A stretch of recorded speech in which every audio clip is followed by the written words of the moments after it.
And welcome, ladies and gentlemen, to the Upsurge Contenders League here on this awesome Thursday night. My name is Orbital. I'm joined here by Jacket as we are going to be bringing you what is the first broadcasted playoffs match in the Upsurge Contenders League playoffs here between Illinois Academy and Phoenix Carnage. Jacket, how you doing today, my man? I'm doing very well. Thank you for that great intro there, Orbital. Super excited to hopefully see some great League of Legends between these two teams. And yeah, what more is there to say? We're in the playoffs matches, two very strong contenders, and this is just going to be some great games. Yeah, it's going to be awesome. And remember, this is a double elimination bracket. So this is going to, excuse me, this is going to mean that the two teams, as they are battling in the upper bracket area, they are going to be having a chance. If they lose in the best of three series, they will be knocked down to play in the lower level brackets. However, again, we have some awesome names coming out here on the other side. Whoever wins this matchup here will face the winner between Life Essence and MSU Summer Squad. So again, great teams to really test their mettle and see how well they can play. Yeah, this is going to be really exciting. Both teams obviously really want this win. And in terms of league itself, we just got to patch 10.14. That was 2 days ago. Not any necessarily huge changes, but nerfs to some of the stronger champions and skilled and pro play. If you even look in the patch notes, they actually have it color-coded now for those nerfs. So you have to wonder if a lot of the super meta picks, Varus and Ezreal, both getting nerfed, despite how strong they are. Will they still continue to be that strong? Will these teams have practiced something else? I'm really excited to see if anything has changed in particular with this patch for these teams. Yeah, not only that, I think one of the crazier things is the rise of that new mid. Of course, it's been trolling in and out of the solo queue rankings. I mean, Korea obviously pioneered it. They already have the massive teams playing it. But again, I don't know if that's really going to be a standard team composition pickup here. But we will get to see if that comes true as we are underway for game number 1, pick and ban phase here. It is going to be Illinois Academy on that blue side and Phoenix Carnage on red. Already, we're seeing the Bard taken off the table. Not super surprising either. Throughout the almost entirety of this UCL tournament, we've seen almost every single support player is comfortable on this Bard. They made big plays on him, and we're just seeing bans left and right here in the bottom lane. Phoenix Carnage says we do not want to deal with more than 200 years of experience at any point. Callista taken away on Illinois Academy as well. And these are just strong 80 carry picks. And I guess you just have to wonder, what do these teams want? Are they going for this Varus? Are they going for this Ezreal? Despite these nerfs, are these the carries that they want? Yeah, Darius is being hovered here, but again, the Varus did take, I think it was a 20% reduction on his damage output on his piercing arrows, so definitely a huge nerfs to his output. Ezreal, of course, getting touched on, but still very prominent in professional play. Darius taking off the table. We're looking for that last ban. So far, bans have really been hitting in almost every single category. We have a support, 2 ADCs in the top lane ban here. Potentially that jungle, as the Graves is being hovered right now by Illinois Academy. Yeah, these are picks that we just keep seeing, bar for the Darius, who is most times a comfort pick for a lot of top laners, the Graves, even the Cassiopeia, who we just saw banned. These are all very meta picks. Graves has been super dominant in the jungle. It's really hard for any other jungler to contest him early, and Cassiopeia has been a terror both in mid and bottom lane especially, so not surprising to see them banned away.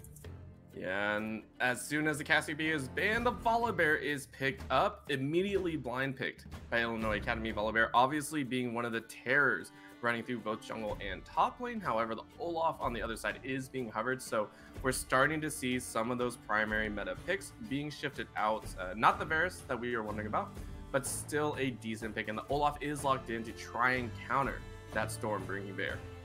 And I do think it was really smart by Illinois to lock in that Volibear first thing. As you mentioned, this is a flex pick. They don't know if it's going top lane or in the jungle. And so while that Olaf should be able to contest Volibear early, should be able to match his damage, if not outmatch it, it could be a Volibear in the top lane. And now we see Set locked in, and they're trying to answer this Volibear on both fronts. Yep, that is going to be the the boxer himself, or whatever you do want to call him, the brawler, I guess. Being locked in again, that could be a support set. We've seen it played in just about every single role, which is very interesting. So I do like these picks. Olaf already for the jungle, of course, but Set being flexed in every direction. Ezreal being hovered, you were talking about it a little bit. Yes, he got nerfed, but he's still a top tier ADC and definitely on the back end. You know, it's not that bad to pick up, and it can definitely play well into whatever Phoenix Carnage are going to be trying to toss in that bottom lane. Without a doubt, and the nerf was specifically to his arcane shift, his blink. It was a 3-second increase at each rank on the cooldown, and while that definitely does hurt his ability to escape multiple times in a fight, it does not stop him from having that blink up initially. So while it may affect him, it's so hard to tell. And with these players, they're so high up the ladder. This is just something they're going to have to tell by feel, you know? It's not going to be something that can just be judged from numbers alone. Yeah, not only that, the arcane shift is also tailored specifically to the Q stacks. If you hit your abilities, you get a reduction on that arcane shift, and Ezreal is one of those key players for that. Lulu was also picked up. Now, again, that could not be a support Lulu. That could be a mid lane Lulu. We have seen it run in multiple other leagues. Meanwhile, on the flip side, the Ashe is locked in, so giving some engage to these somewhat non-engage aggressive fighters in the Olaf and Set. We are into the second ban phase here. Kled being hovered, so assuming that the Volibear might go to the jungle role, better safe than sorry. I'm definitely surprised to see this Ashe. This has almost certainly been the role that Varus has been fulfilling recently. Ashe is a very similar niche rather, where she uses her ultimate to try and look for picks, uses her W to poke down the enemy in lane. But again, that's why we've been seeing that Varus, is you use the piercing arrow, the hail of arrows, even his ultimate, the chain of corruption, used to pick people out of place and threaten with that AoE route in case any teammates try to back up the member who was picked out. But Ashe does have that global presence with her enchanted crystal arrow. Very interested to see how Phoenix Carnage plans on making this work, especially with the Set and Olaf. Yeah, I mean, you got to get really up close and personal. And I mean, with the ultimates available, on the flip side, on Illinois Academy, they did not want to deal with the Silas. So taking that off the table. On the flip side, Echo also banned away. So targeting that mid lane a little bit now. Quite possibly a fourth mid lane ban coming out if Illinois Academy do choose. And yes, it is going to be that LeBlanc. So not allowing these engage and decisive early game champions really be taken away on the side of Phoenix Carnage. And it absolutely makes sense. Olaf is a champion we know to be a strong early duelist, and if he can get a mid laner who facilitates that, he's going to be a huge threat to anybody he can reach, especially if that LeBlanc gets an early lead, if she's able to allow this Olaf to run around the map. But we see a Karma come out, and I'm interested to see, is this a mid lane Karma, or as we've even mentioned, we've been seeing Karma top lane occasionally. So this could be a Set and a Karma flexed almost anywhere on the map. Yep, I do feel it is going to lean more towards that mid lane, or basically shadow the Lulu, wherever the Lulu decides to go. So we'll see if that is true or not. I mean, again, I really don't want to see two utility supports in the mid lane, and it is not going to be. So that is the Azir lock-in. However, that just might signal the Corki mid. So we might already know what's coming out. That is true, I believe. Is it Corki that loses out? Oh, now I'm gonna get flamed in the chat. Oh no, that's just the classic matchup, Corki and Azir. What is more exciting than the lane where both members want nothing more than to farm and not interact? This is League of Legends right here, Orbital. This is excitement. All right. I gotta ask, would you rather have an Azir Corki or a Lulu Karma? Which one's more exciting? Come on, you gotta give me an answer here. Okay, fair enough. We do see the Wukong locked in as well. He did actually see very slight nerfs here. Can we even call it that? It was a 0.15 second reduction on the knockup of his ultimate cast on each cast, so 0.3 seconds total of a knockup taken off. And my goodness, here we are, ladies and gentlemen. Corki Azir in the mid lane on both sides. Oh, I am ready for this, Orbital.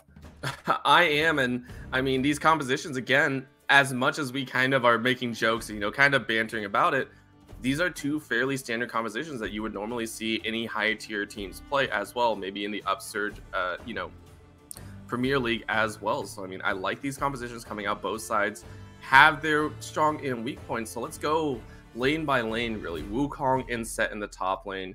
What do you think is going to come out here? I think Wukong has been shown to be the most dominant top laner. He's been picked consistently in LCK and LPL. if not banned. The only other person who's been able to even remotely contest with him has been Mordekaiser, and that's almost exclusively due to his passive, which, you know, encourages him to stay in the fight, as well as his ultimate, sending Wukong to the Shadow Realm and stealing a percentage of his stats. Wukong's passive gives him increased armor, which doesn't help much against a Mordekaiser, but in turn he steals 10% of that armor, and that just allows him to be that much more durable, allow him to take out that Wukong. But meanwhile, Set does not have something to deal with that. While he might be able to have an effect on the map later in the game, I say this Wukong pick is, in my opinion, one of the strongest picks for top lane. I like that thought process. Again, the Wukong coming in that counter pick scenario. So we'll have to see how it plays out and if the Set can counter, right? We've seen sets run across the board, especially with the Bork build coming out, you know, having that rundown potential, having that increased damage coming out. Now looking towards that jungle with the Volibear blind pick in the very first stages of the game, that is putting a lot of pressure onto Sushi Killer. So I want to get your opinion here. What do you think of this jungle matchup now? Now, ironically, it's kind of the opposite. Olaf has been seen a whole bunch in LCS. We've seen him in pro play consistently. He's been a very dominant jungler, and when he is dominant, he is incredibly strong in the early game. He's nearly uncontestable. And Volibear, while he is able to duel well, while he has good gank setup with his stun on his Q, it's really difficult for him to ever fight this Olaf if Olaf has priority in his lanes, if he's able to invade this Volibear, which quite frankly, he should be able to, then this could be spelling danger for Sushi Killer on the side of Illinois Academy. All right, yeah, we will have to keep track of that. Again, Olaf does tend to fall off towards that 25-30 minute mark unless he gets a lead. And Volibear actually sustains, I think, through the mid game fairly well. It's the late game that obviously turns into another Olaf. So we'll have to see how they're able to play it out, if they're able to make do with what's on the map. Again, Azir Corki in the mid lane, tried and true over the time, you know, Azir Corki both being able to lay out the damage. But the question comes in with the Olaf and Volibear, right, coming on the sidelines. Do you think this changes the dynamic of the lane, or do you think it's still going to be pretty much a farm fest? It definitely seems like it's going to be a farm fest. The question becomes how it's going to affect later in the game. Each of these two carries coming out of lane with that farm, having the ability to, you know, do the damage that they can. Azir, while he does offer more utility through the usage of his Emperor's Divide, he can help peel the Ezreal, he can actually group people up for that Wukong, or even get a huge engage with a Shurima Shuffle.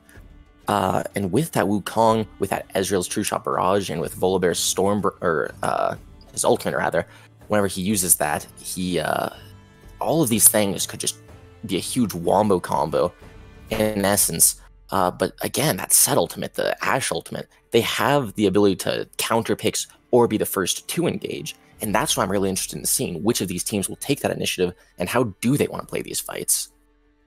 Ooh, gonna be interesting to see how they decide. And now finally, yes, we're talking about that mid to late game, the team fight potential, but they both still look like very farm heavy. Even in the bottom lane, the Ezreal Lulu versus the Ashe Karma. I mean, I honestly think it's the same with the mid lane, right? It just looks like a very passive, farm-heavy lane matchup.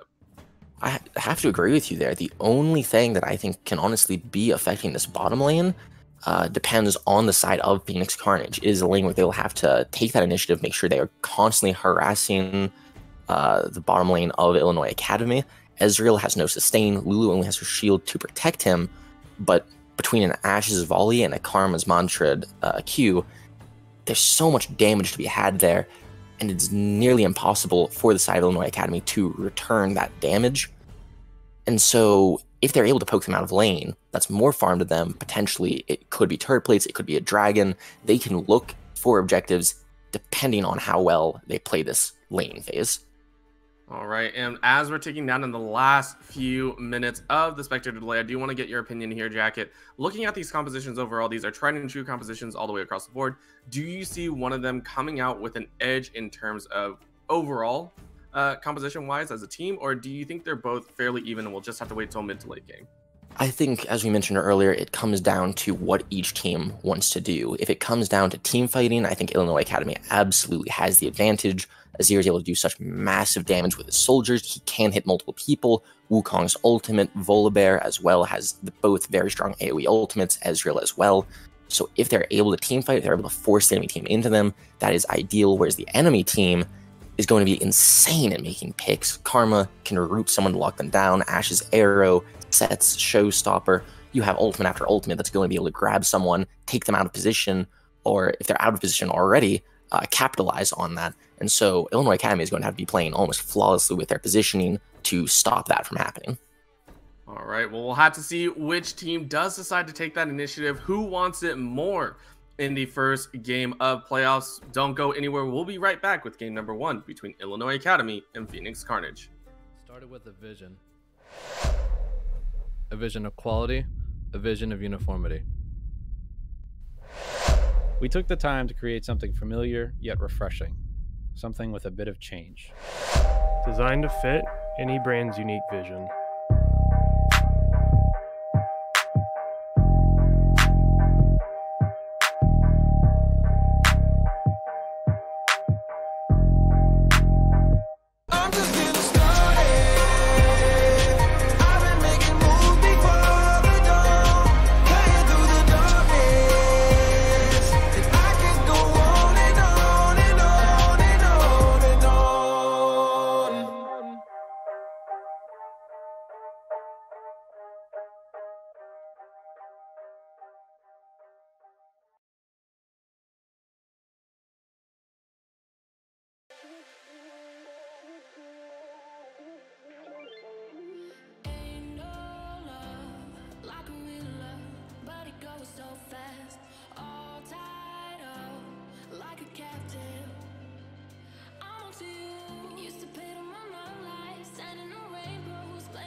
And welcome back, ladies and gentlemen, to game number 1 between Illinois Academy and Phoenix Carnage. They're going to be kicking off our playoff run with the Upsurge Contenders, the league. On the blue side, we do have Illinois Academy, Quacker in the top lane, Sushi Killa in the jungle, Dandito in mid lane, and Kuderek at ADC, and Wakanari running out that support. On the red side for Phoenix Carnage, we have Blaze 3 in the top lane, Anticipation jungle, Laurentiu in the middle lane, Fake Rush bottom lane as the AD carry, and Kali Dino as the support. And we even Invade coming in right away. Yeah, I mean, why not do that with the Olaf? You have pretty much universally known as the strongest 1v1 dueler outside of possibly Sion in the early stages. So just checking with that axe, I mean, you get a catch, you possibly get a kill. And the emote to kick it all off, nothing was found. And I can't believe they didn't hunt deeper into that jungle, but I suppose they didn't want to waste too much time. If you looked on the side of Illinois Academy's vision, they never actually saw Phoenix Carnage anywhere, as far as I could tell. They just skirted around the vision. They didn't find anyone. I'm assuming they thought that, you know, there must have been an invade going on their side too. But no, just a standard start with Illinois staying far enough back that no one was actually caught out. Never a terrible thing, as we do get a little bit of a makeshift jungle route here. Both junglers starting on that blue buff, going for that double camp start. So I like this start. Gonna be interesting to see where their gank path takes them, though. It definitely seems both junglers are going across the map from each other. They're not going to run into each other at any point so far, unless they both suddenly decide to go at that mid lane at the exact same time. So both scuttles should go over to the other team. Top side scuttle to red side, bot side scuttle to blue. You have to wonder, though, which team will get the advantage. Top lane, we're seeing some aggressive trades already. Potions pop from both top laners. And we're going to have to see, will that Wukong be able to outtrade that set, and how much the Pit Grit passive of Set will come into play with that extra health regeneration the lower he gets. Yep, just another way to try and bully up the lanes and, you know, get that small advantage. Again, in these farm lanes, gold means everything, as well as damage onto your enemy laner. You know, you get that pressure, you get that when you're able to push forward, dictate the lane pace. So it's always going to be interesting. Quacker goes into the clone and is able to, you know, taunt him a little bit against the set.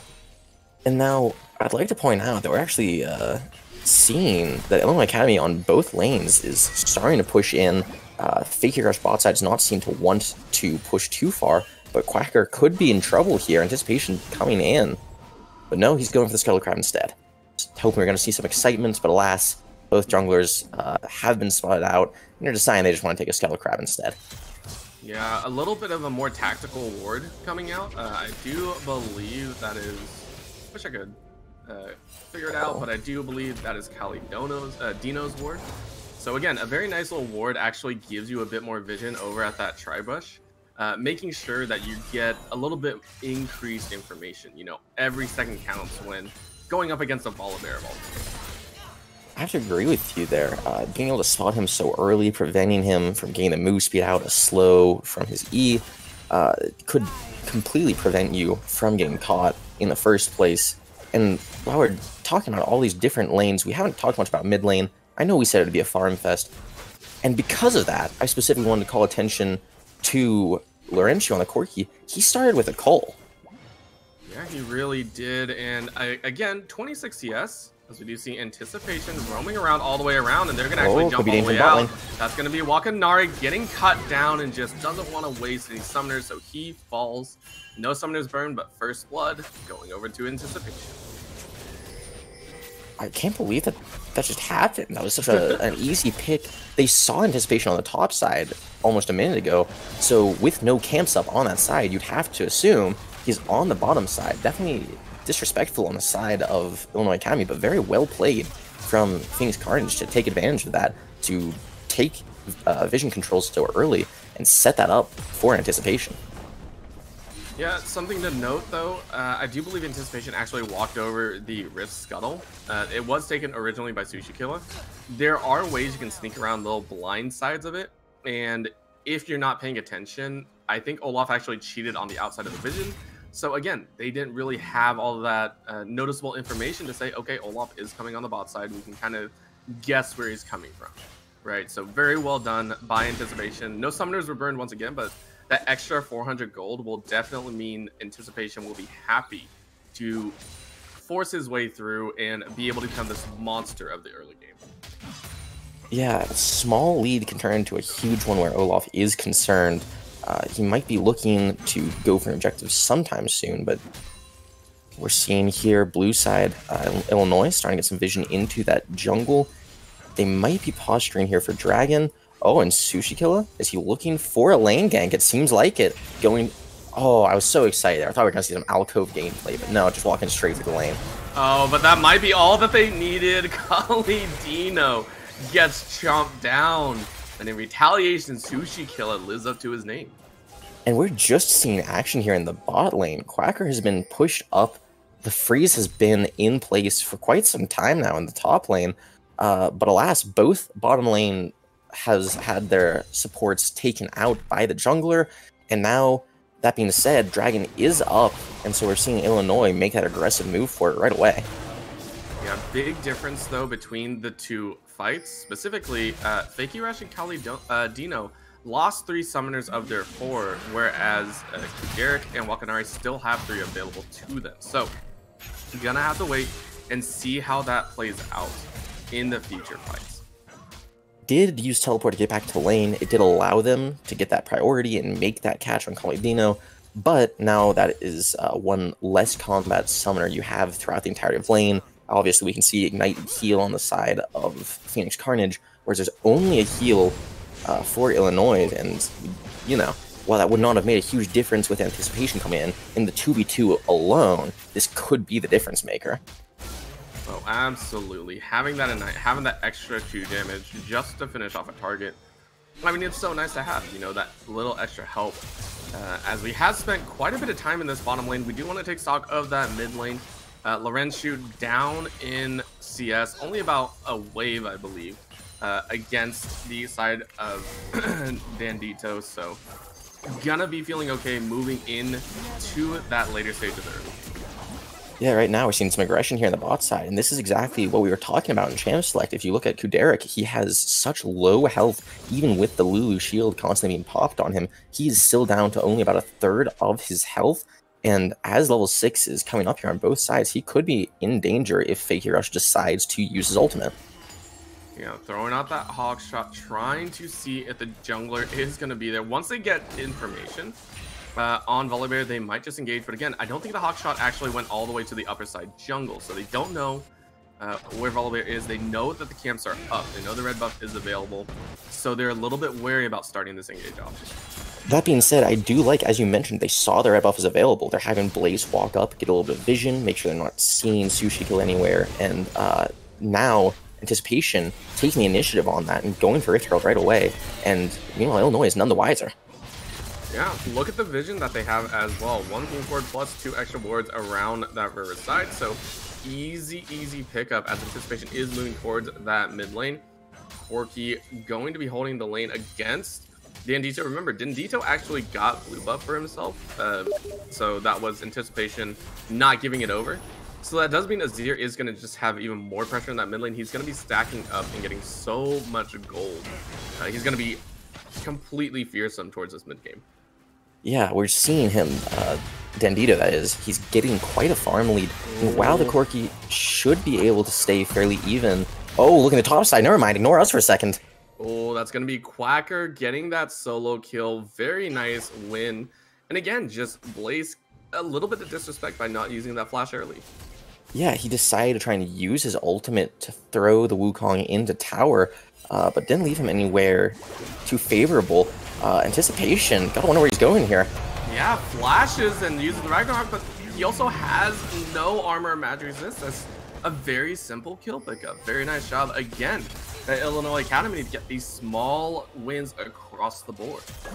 And while the solo kill did go out top side, they know Rift Herald went down. They know that Olaf is pathing towards that bottom side. And just look at the map right here. 2 control wards in more aggressive position. One in the river, one going into Anticipation's jungle. And they have no idea it's there. He was spotted going towards that bottom side, and that led to such an easy pick. And especially with the bottom lane of Illinois getting the priority, walking out towards river like that, it seems like he was wanting to make a catch, but you had no priority. you have to wonder what's going through the head of Phoenix Carnage's jungler right there. Yeah, anticipation after getting that Rift Herald, it definitely looked like he was looking for somewhere to drop it. But again, being harassed out, being caught, unfortunately, he will not have time to drop it down in that stage. At least he still has, I think, 1.5 to 2 minutes to decide. And it looks like bottom lane's still going to be his option. That's going to be the Scryer's Bloom getting hit. Fakey Rush, the setup is there, and they're looking. That just might be the ultimates. No, spotted out on a pink ward, so automatically called off. If at first you don't succeed, anticipation will try again. Second time, not working. I don't think anyone's surprised with that vision there. I like the use of Kuderek's ultimate, trying to help thin the wave and push out, but anticipation going to drop this Rift Herald, wants to get as many turret plates over to his bot lane as possible. But they are doing a great job of counter-pushing. This Rift Herald is just about to take out the tower, but they opt not to try and finish it off. They see that Dandito is roaming, they back off, they still don't know where Sushi Killer is, and while Dragon is coming up, this is a Cloud Drake, not super huge on anyone's radar, but I would like to see Illinois Academy take advantage of this situation, having seen anticipation down on that bot side, and see them roam and look for that Dragon. That would definitely be the hope, as we do see anticipation again sitting in this bottom lane. It definitely feels like he's putting way too much time and effort in this lane when there's no reason to. At this point, it's actually drawn the attention of Sushi Killer, so we could see a potential 3-on-3, but both junglers are sitting on wards. This is that was a very awkward trade, I think unknowingly by both junglers, as they're just posturing around this bot lane. Oh, the mid laners have joined in now. This is just a party. Yeah, waiting for everyone to just stand on a ward and start dancing. Anticipation. Did he even see the control ward? I'm lost, Orbital. I'm lost where this game is going right now. It's going somewhere as the Dragon is started up. Teleport coming in. I believe that is from Kuderek. Once again, just to make sure they secure this, and it looks like Phoenix Carnage are a little bit slow on that Dragon. The ultimate. That's going to be the ultimate showstopper, and Stormbringer both taking runs, but that is going to be a 5-man engage. Gonna be the win for the side of Illinois Academy. Beautiful engage as Sushi Kill is caught on the wrong side of the map. Gonna get killed by Fakey Rush, but still Dragon in 2 kills versus 1. I think Illinois Academy will take that. And that was a great use of the package by Laurentius. Uses it to escape while also peeling Fakey Rush, getting the bear off of him, slowing Sushi Killer, and allowing them to get a return kill. But as we mentioned, these are the kinds of things that Phoenix Carnage can't be looking for. Their team fight is not as strong, especially with the advantages that Illinois Academy has already taken. And now, you mentioned how much of a menace this Azir can be. We're seeing him get so much further ahead. He's 15 CS ahead of his laner. He has 2 kills. His Nashor's Tooth is already completed. And meanwhile, this Corki has to keep trying to stack up this amount of moon before he hits his true power spike. And that's a very strong mid laner on the side of Illinois Academy. Yeah, not only that, I want to point to the fact that was actually Dandito getting to the fight earlier, right? Laurencio was very slow. We saw him coming in on the tail end, and it just seemed like a little bit of poor coordination on the side of Phoenix Carnage, but very well prepped by Illinois Academy. And I'm wondering if this is going to be the story of the game, right? Phoenix Carnage always on that back foot, always having to be reactive in their movements. And that has been the case so far. Is anticipation, when he's been trying to find these picks, make things happen across the map, it just hasn't been happening. They have not had the vision, they've not had the priority, just one way or another. He has not been able to find these plays he is looking for. And once again, he's heading towards his bot side, and it is just warded, it is lit up. They see him at every step of the way, and just look at everyone's position right now. Quacker we've seen almost consistently push to tower, and yet it's like top lane doesn't even exist to the side of Phoenix Carnage. Yeah, fool me once, shame on you. Fool me twice, shame on me. Fool me a third time, I mean, I guess just keep trying. Anticipation, they've read him like a book. He's staying on this bottom side, continuously trying to farm, and it definitely feels like this is gonna be Phoenix Carnage's downfall. But again, this is an Olaf, he can still duel. We see him chasing on to that, looks like the Raptor camp on the top side. Calidino also finding a very nice empowered Q, but he might have gotten the spring on him. That's going to be the crystallized arrow as well, catching it. Well played to the side of Phoenix Carnage. Caster Curse coming out. You know, you say hey, they're not doing too well. Nah, Anticipation and the rest of the squad just wants to prove me wrong. And not only that, that actually allowed them to take that first turret right before the Rift Herald is taken out for the top side. Quacker is going to continue to try and push this, but not that much of a minion wave, and the entirety of Phoenix Carnage's top side is coming to help out. Meanwhile, the bot side of Illinois Academy losing out on so much because of this, and we might be seeing Quacker cut off here. They are going to go for that. Oh, he caught him on the tip of the axe, and that's going to be a potential kill coming out. Easy pickup, and Anticipation stays alive. And would you know it, Illinois, Phoenix Carnage coming out with a beautiful double kill. First on the bottom side, now on the top side. And that was really well played by them. Danger could be happening in the mid lane. We're seeing Lucha go very aggressive. Damage coming down onto Wakanari, and Dendito has to shift out. Very nice mini Azir shuffle to keep himself alive. And we were talking about it. This is exactly what this team needs to look for. They're finding pick after pick. They're putting pressure all over Illinois Academy now. They're starting to hit their stride. We're seeing them start to fight back. And if you look, the goal lead has actually shifted over to the side of Phoenix Carnage. They have almost 1.5k more. Yeah, they do have the gold, but remember, 2 early dragons have gone in favor of Illinois Academy. That is going to mean that the Ocean Soul will be coming out and a potential 4 Ocean Dragons to the side of Phoenix Carnage if they can pick it up. So on top of the extra regen and everything from the Soul, they have the potential to get an extra amount of missing health regen. So going to be very, very healthy if they can control this mid game. And as you mentioned, Dragon Soul has to be the objective for the side of Illinois Academy right now. They want to force team fights. They want to push Phoenix Carnage out of position. In this case, could be quite literally even with Dandito on that Azir. But as we can see, Phoenix Carnage doesn't want to let it happen. They're prepping that dragon. They're hoping to use this advantage while they still have it and hopefully set this up, be prepared this time around, and take the initiative to set the map up. We're seeing Blaze gain that push in the top lane. He does have teleport up, and now he's also pressuring a tower while the entirety of Phoenix Carnage starts up this dragon.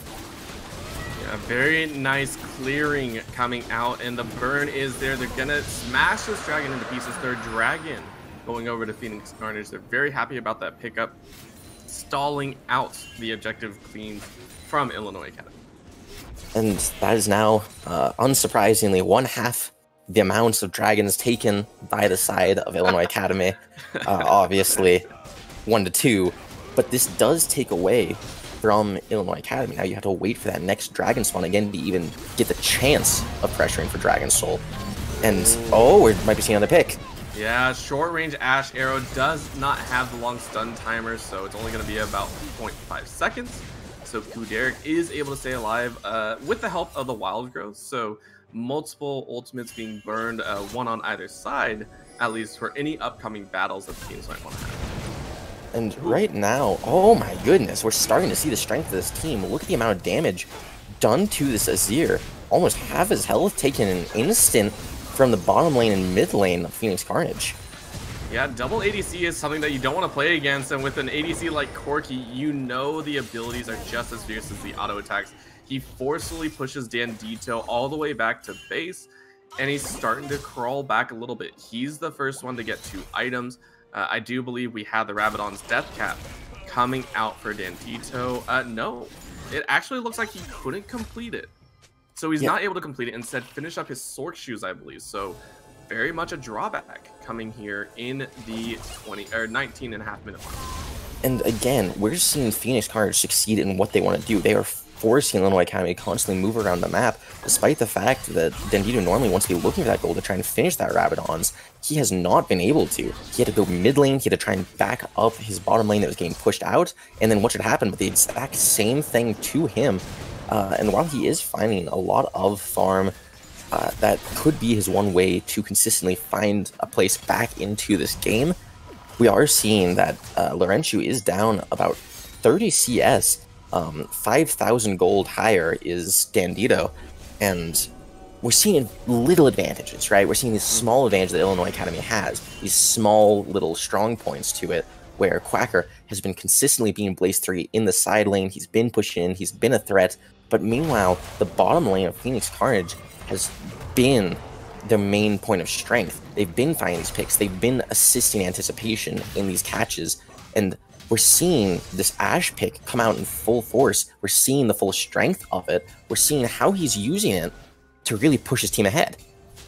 Yeah, corralling an opponent and stopping one in his tracks, able to do so well with this utility ADC. Dragon is not going to be up for another 2 minutes, but still, dancing around this bottom side is, you know, dancing in the jungle is something Phoenix Carnage are definitely willing to do.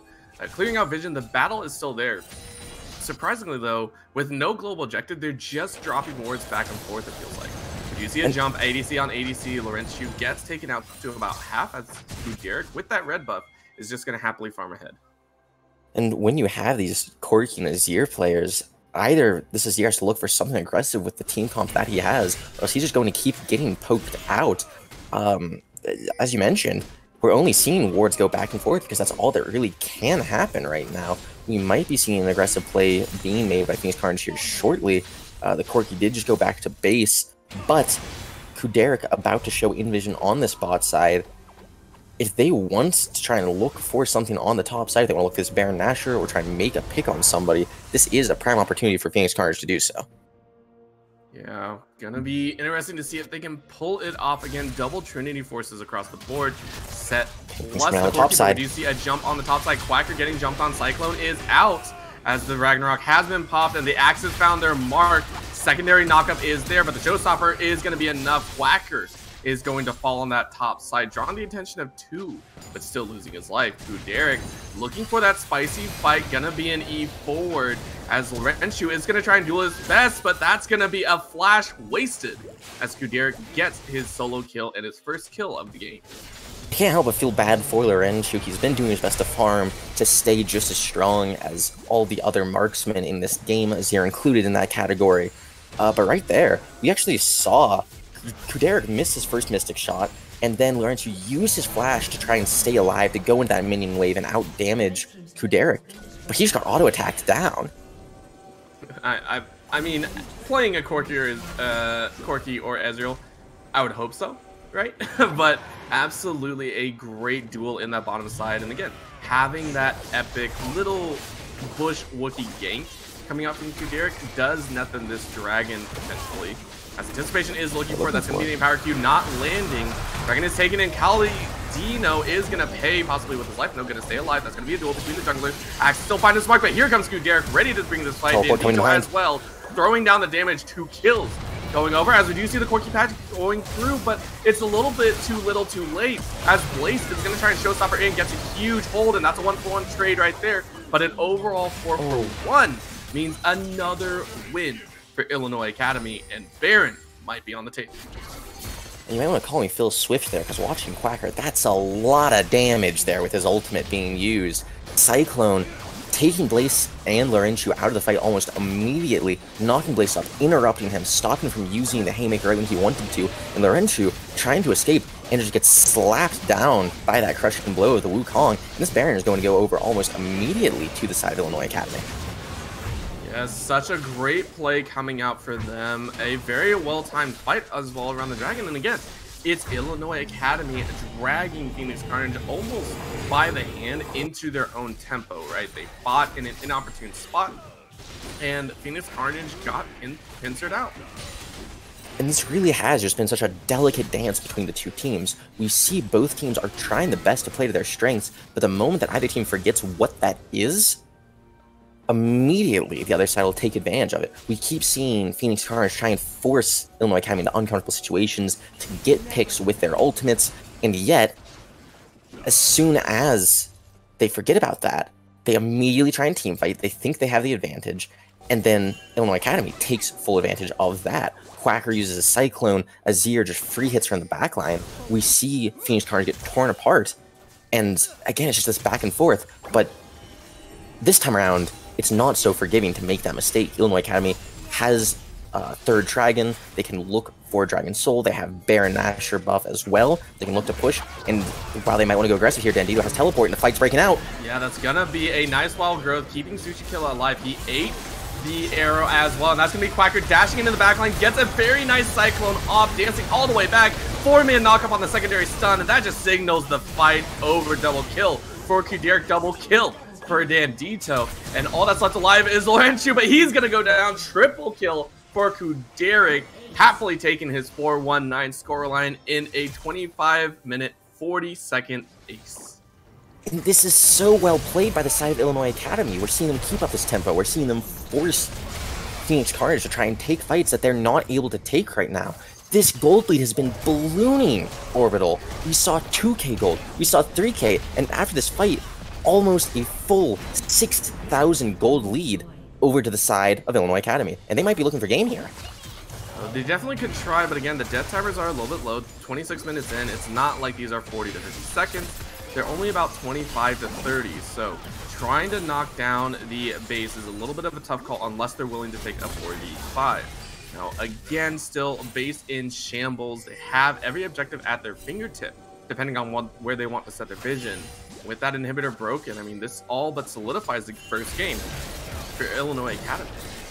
Yeah, it seems like there may have been a small bit of miscommunication there. Quacker did go back pretty quickly while they pushed on towards the inhib turrets, but now we're seeing them start to rotate towards this top side, potentially look for this tier 2 tower, or otherwise just leave them a minion wave that they'll be forced to deal with.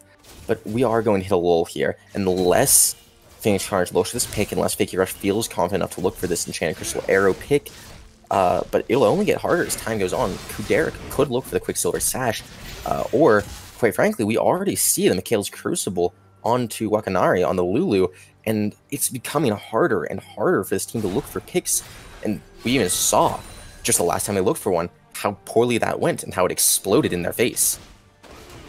Yeah, and we're at that point, the 27-minute mark, where we see, you know, Olaf start to fall off. He was I think he was like 5-2-1 at some point in the game, and now he has not gotten a single kill. His farm is the only thing that's kept himself a little bit ahead of the Volibear, or even in the Volibear standards. It's a champion that needs to get ahead early, and he just wasn't far enough to be able to help his team, it feels like. And that's exactly where the problem lies. The Olaf got ahead, but he was not able to transition that lead. Now you have the Olaf falling off, and meanwhile, we could be seeing a fight here. Ultimate going in, Stormbringer dropping in the backline. The trade, though, Corky Package splits the fight, and would you know it, a well-timed pick 2-1. As Quacker solos it out, makes it a 2-for-2. We do see the Desir Tower dropping in. The Showstopper brings them all in, but just not enough. The shield is only going to hold it for a little while, and then a very nice turnaround, 2-for-4. Goes in favor of the squad. Quacker, though, wants to make it an ace. Anticipation, no flash after that run, and that's going to be the ace coming out. Quacker with the cleanup, and the game going over to the side of Illinois Academy. A fiery and explosive way to start out our round 1 playoff match between Illinois Academy and Phoenix Carnage. And this was so well played by Illinois Academy there. They saw how much stronger they were. They knew they could take that fight. We saw Sushi kill pop their Edge of Glory, go running in, and there was the problem. Even though they tried to pick up that Ezreal immediately, it doesn't matter when you have a 5-0 Azir free hitting from the backline, finishing that game 8-0. Dandito came out huge in every fight there. Yeah, he really did. Not only that, you know, Kuderic coming in clutch with a lot of those Qs, getting the lead when he needed to, and at the tail end, Quacker, you know, we saw him solo die twice.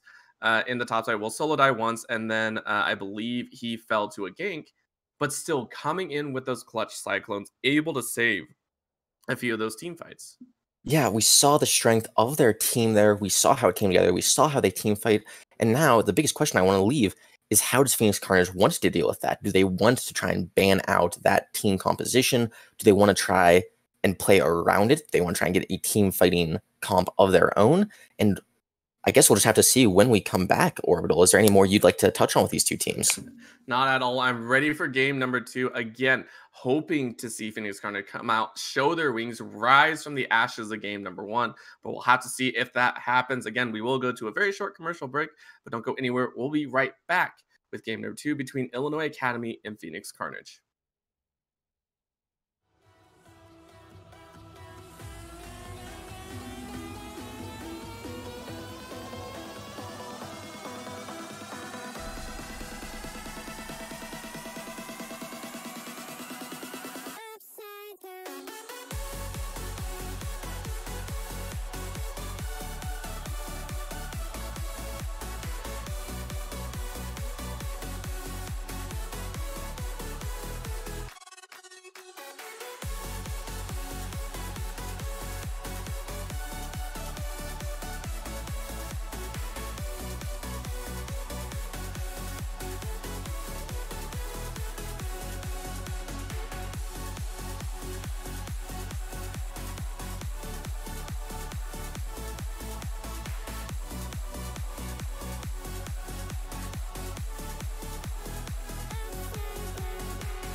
been chilling, watching the ocean with you. Baby, up with a slow motion crew. And we up in our cloudlands when people change, but not us.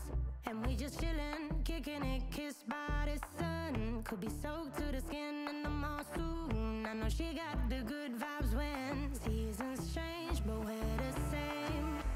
Even if I lost all my money, the zero runs deep, honey. And I don't need to speak a single word, 'cause you got me holding, holding. Even if my jokes aren't funny, my tongue tied up on it. And I don't need to speak a single word, 'cause you got me holding, holding.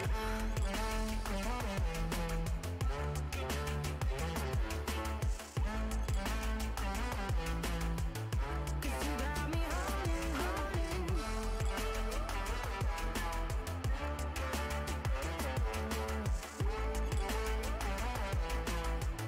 'Cause you got me holding.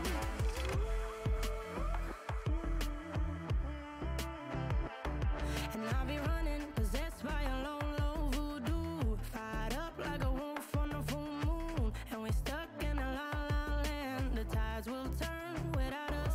And I'll be killing time like I might be a cartoon. Take it in real life like haiku. I know we got the good vibes when pieces fall right into place. Even if I lost all my money, the zero runs deep, honey. And I don't need to speak a single word, 'cause you got me holding, holding. Even if my jokes aren't funny, my tongue tied up on it. And I don't need to speak a single word, 'cause you got me holding, holding.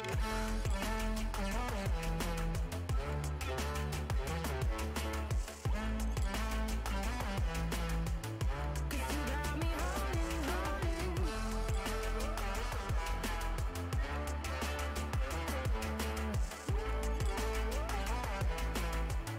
'Cause you got me holding. Play me like a bass guitar, simmer down and mess me up, tripping like I'm Jimmy at Woodstock. Drumming round in your red Ford, shivers down my spinal cord. Oh, oh, oh, oh. 'Cause you got me holding, holding. Even if I lost all my money, the zero runs deep, honey. And I don't need to speak a single word, 'cause you got me holding, holding. Even if my jokes aren't funny, my tongue tied up on it. And I don't need to speak a single word, 'cause you got me holding, holding.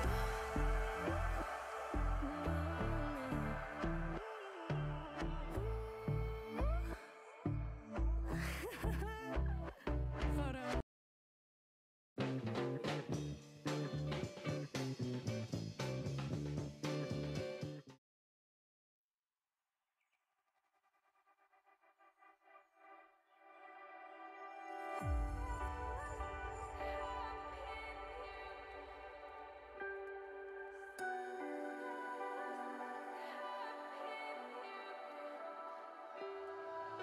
So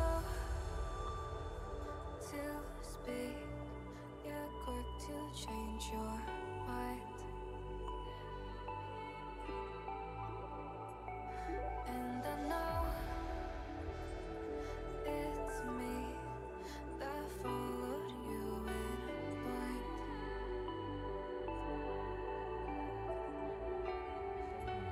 I could say that you didn't need, but you wanted me.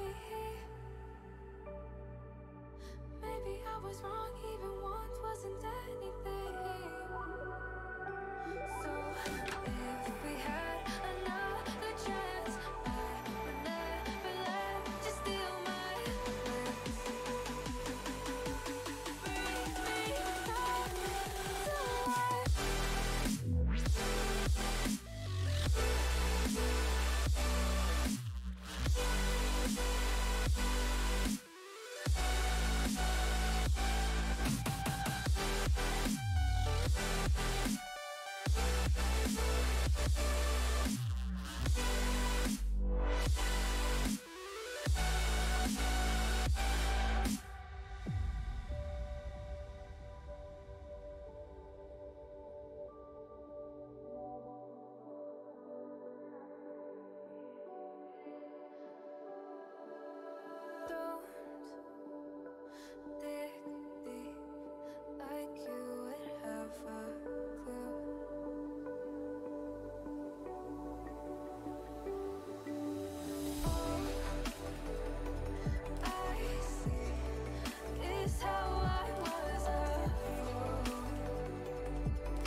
we had another chance, I would never let you steal my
And welcome back, ladies and gentlemen, to game number 2, where it is do or die for Phoenix Carnage as they are battling to stay in the winner's bracket here in this best of 3 series against Illinois Academy. Again, game number 1 felt slow up till about that 15-minute mark, and then it kind of exploded outwards with multiple very clean team fights coming out of Illinois. And so moving into game number 2, we have some high expectations for Illinois Academy and some pointers that hopefully Phoenix Carnage will take into mind. Without a doubt, Orville, we saw a lot of problems come into place for Phoenix Carnage because they had a difficult to execute team comp. They needed to look for picks, but instead they kept falling into the trap of team fighting, which was exactly what Illinois Academy wanted. You mentioned the game was a little slow. We did, in fact, have a Corky as your mid lane, and when that central lane has 2 laners who don't particularly want to roam that much, it becomes very difficult to have the game go at a fast pace. But as you mentioned, once there was that little bit of shift in the game, that once Illinois Academy got that lead, we just started to see fight after fight, and we just saw them become more and more convincing for the sake of Illinois Academy. Yeah, big changes and big wins across the board for them. So a lot to see. We are into the pick and ban phase so far. A mirrored ban phase coming out. Cassiopeia, Darius, Bard, and Callista taken off the table. And the roundabout change. Instead of banning out the Aphelios, that is going to be the Ezreal, banned away by Phoenix Carnage.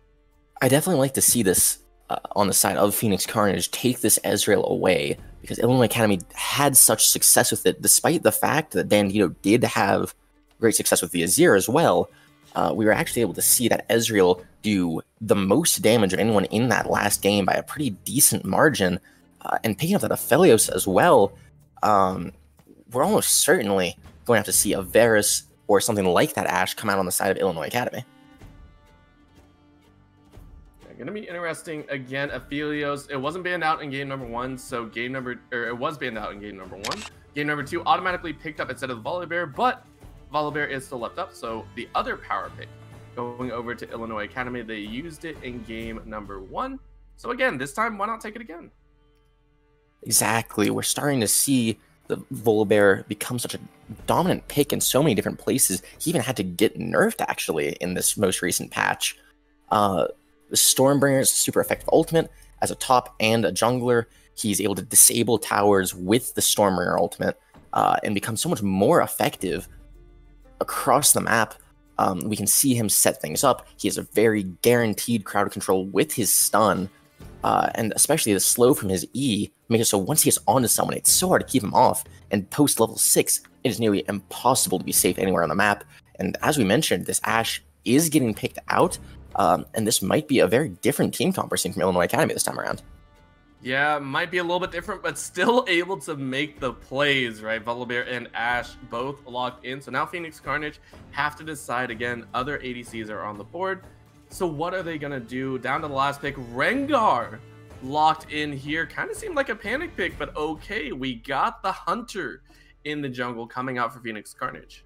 And with the fact that Rengar normally is not a meta pick right now, you have to imagine that this most likely is a comfort pick for anticipation. But I gotta say, I really do like it.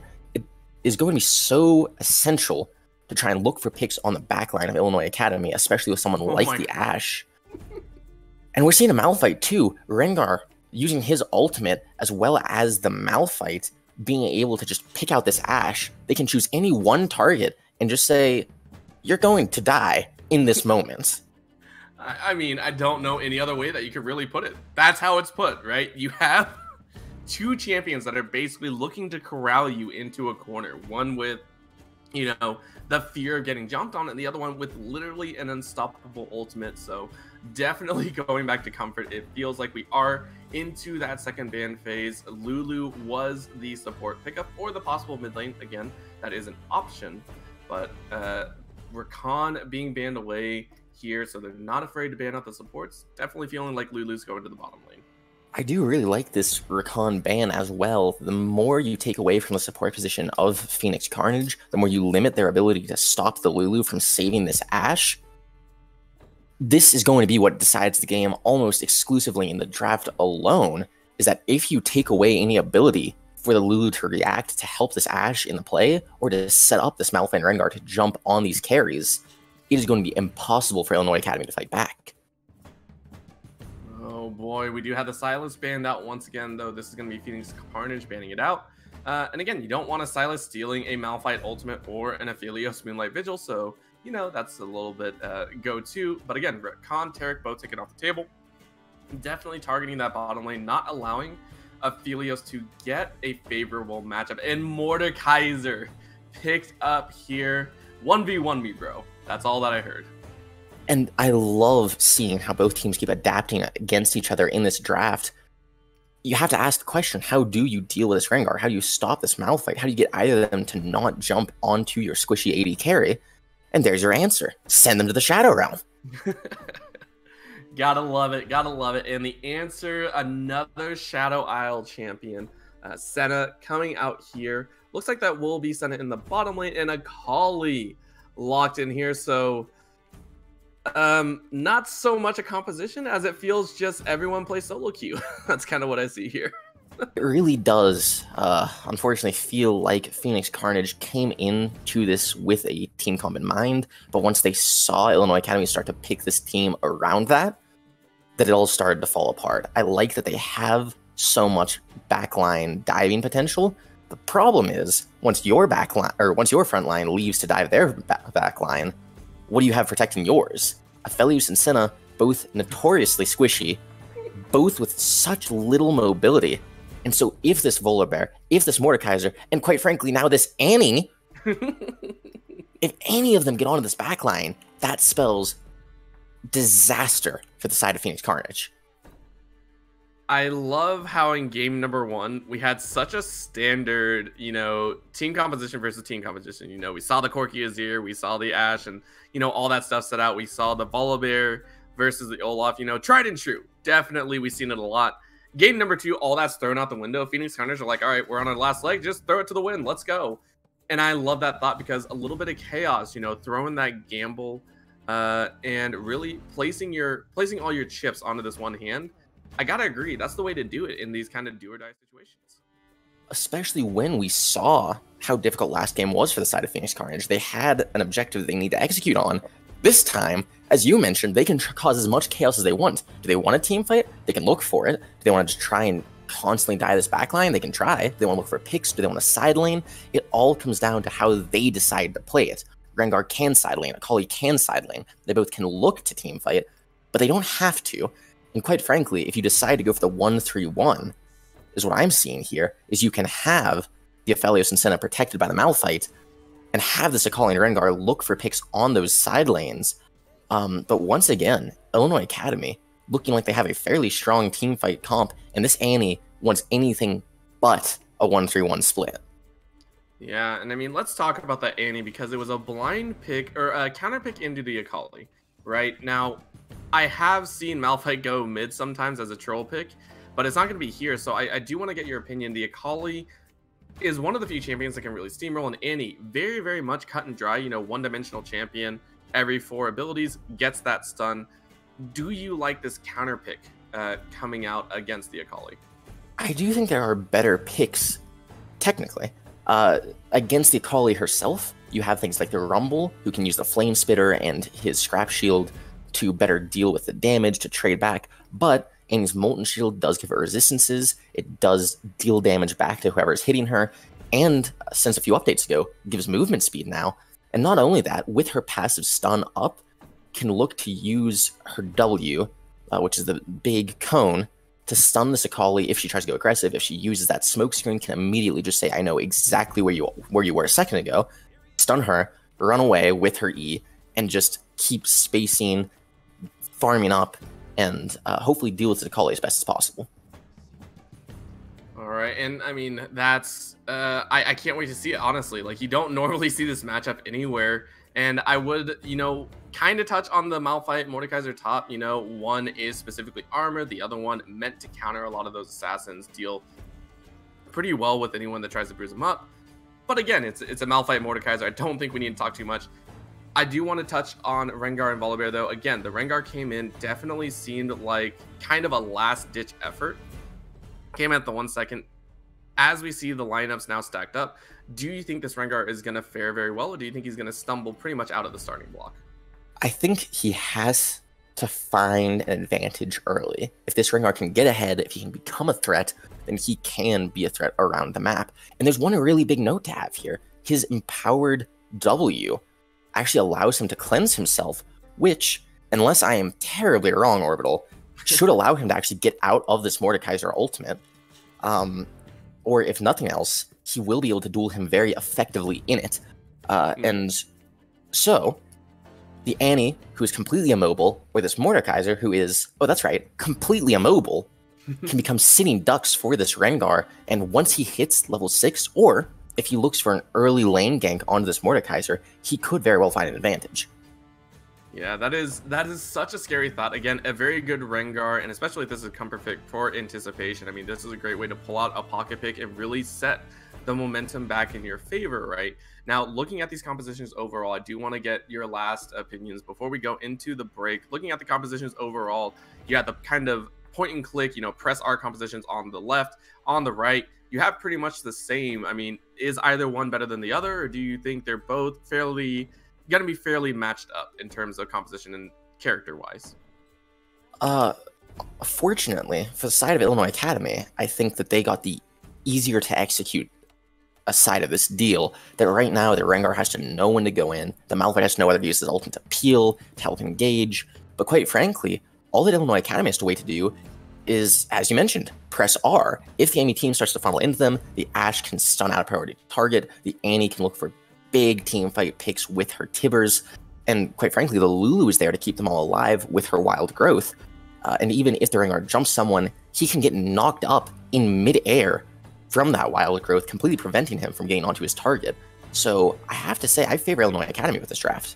All right, we'll have to see if they can pull out another win again. If they win here, they will move on to go into the next round, and we will see Phoenix Carnage move into the losers bracket. But again, that is if Illinois Academy win here. But before we go into that break, I do want to talk about one of our fantastic sponsors, Kono. If you're looking to take your game to the next level, it all starts with your peripherals. From keyboards to keycaps, mice, and more, our friends at Kono have got you covered. Kono works with some of the world's best designers, inventors, and makers to bring you some of the best gaming peripherals around.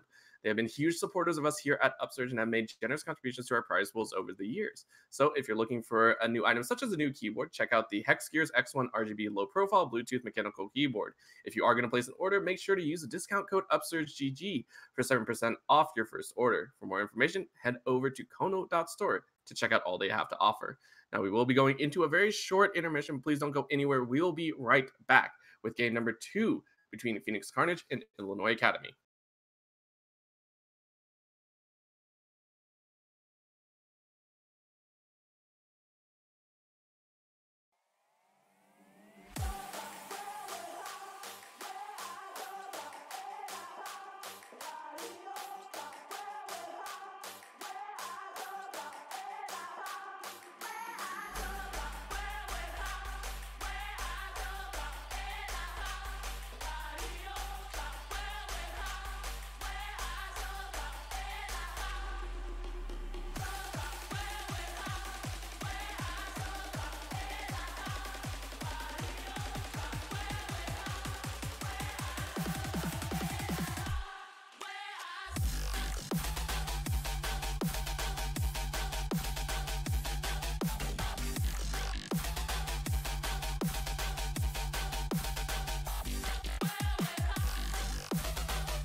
And welcome back, ladies and gentlemen, for game number 2, as we have some very interesting picks coming out on the side of Phoenix Carnage, whereas Illinois Academy are bringing the double bears to the Rift, hoping to close out this series in a 2-0.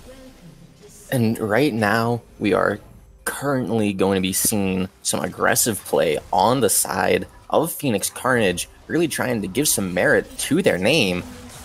You see this Rengar pick. We talked about it so much in the draft, and all I want to say here, Orbital, is I am so interested to see how Anticipation tries to play this game.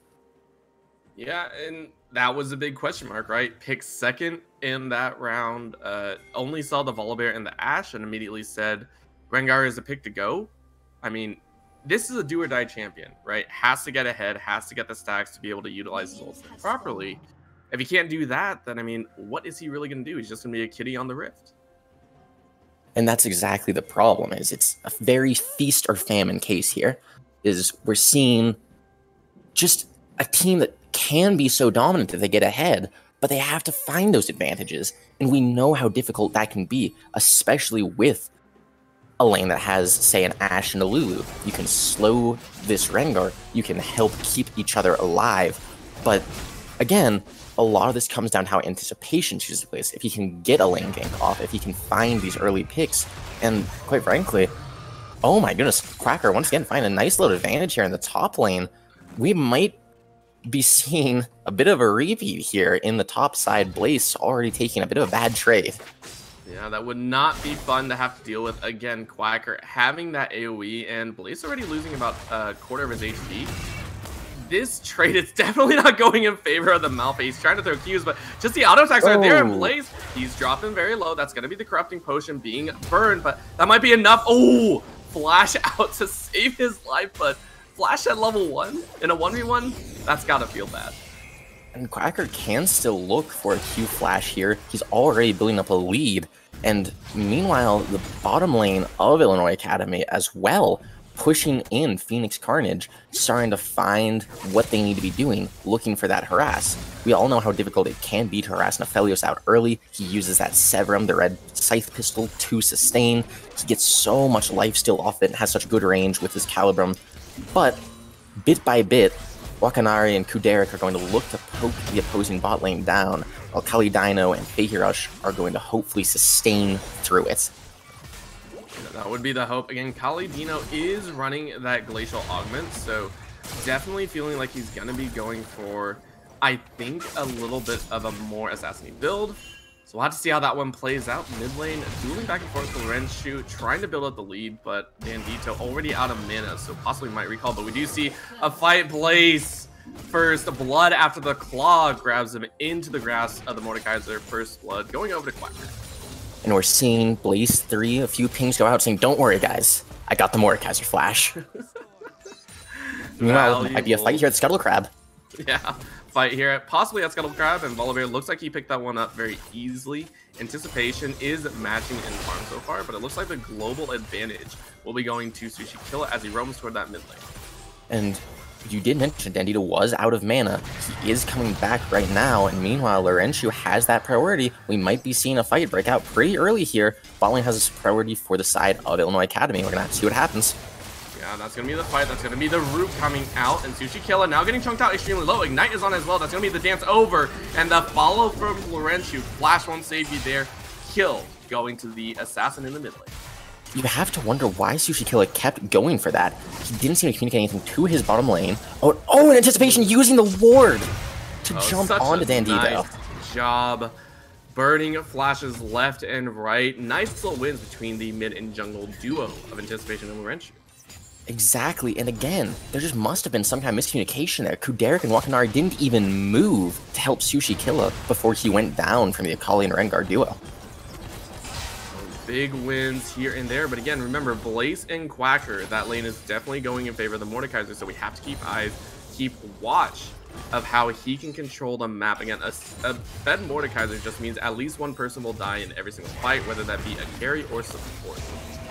And that's just the problem, is as you mentioned, this Mordekaiser's here, and while we know, I'm going to cut myself short here, Sushi Killa is looking for the gank, not going to find it. Yeah, just walking in and again, giving that pressure down to the bottom lane, I think is a big win. Again, this is kind of what, if you remember game number 1, Anticipation did on the bottom lane. Because you have the Ashe on your side, why not try and camp that lane? However, these are level 4 players. Anticipation very, very low. He might not actually get a good timing off. Wakanari dancing on top of a ward. And Feihirush and Kali Dino actually, I think, sniff this out, but we do see Volibear moving up, actually faints out. This is a lot of time being burnt on this bot side. This is the patience that they might need, though. He's still staying there. He's still waiting, and Kuderik and Wakanari just slowly building up this minion wave. Sushi Killa has to act soon, or else the wave will push back in, and it's going to happen now. Yeah, they're going to flash forward. Flash for flash between the support and ADC. That's going to be the sun coming out. Feihirush getting away, using the cleanse and flash to keep himself safe. So I'd say a well-timed gank. We do see Laurentiu moving towards that bottom lane, might try and get a kill off. But again, rest of the squad has already moved back, so Laurentiu, no level 6, has to stay in the bush. And right here, we're seeing Derek and Wakanari play a very dangerous game. They're trying to waste Laurentiu's time, doing a decent job, and spawn him out with a hawk shot, but he's going in now. Yeah, that's going to be a hold, but on the top side, we did see the Realm of Death being used, so Quacker not having the ultimate. Blaze just hit level 6 as well.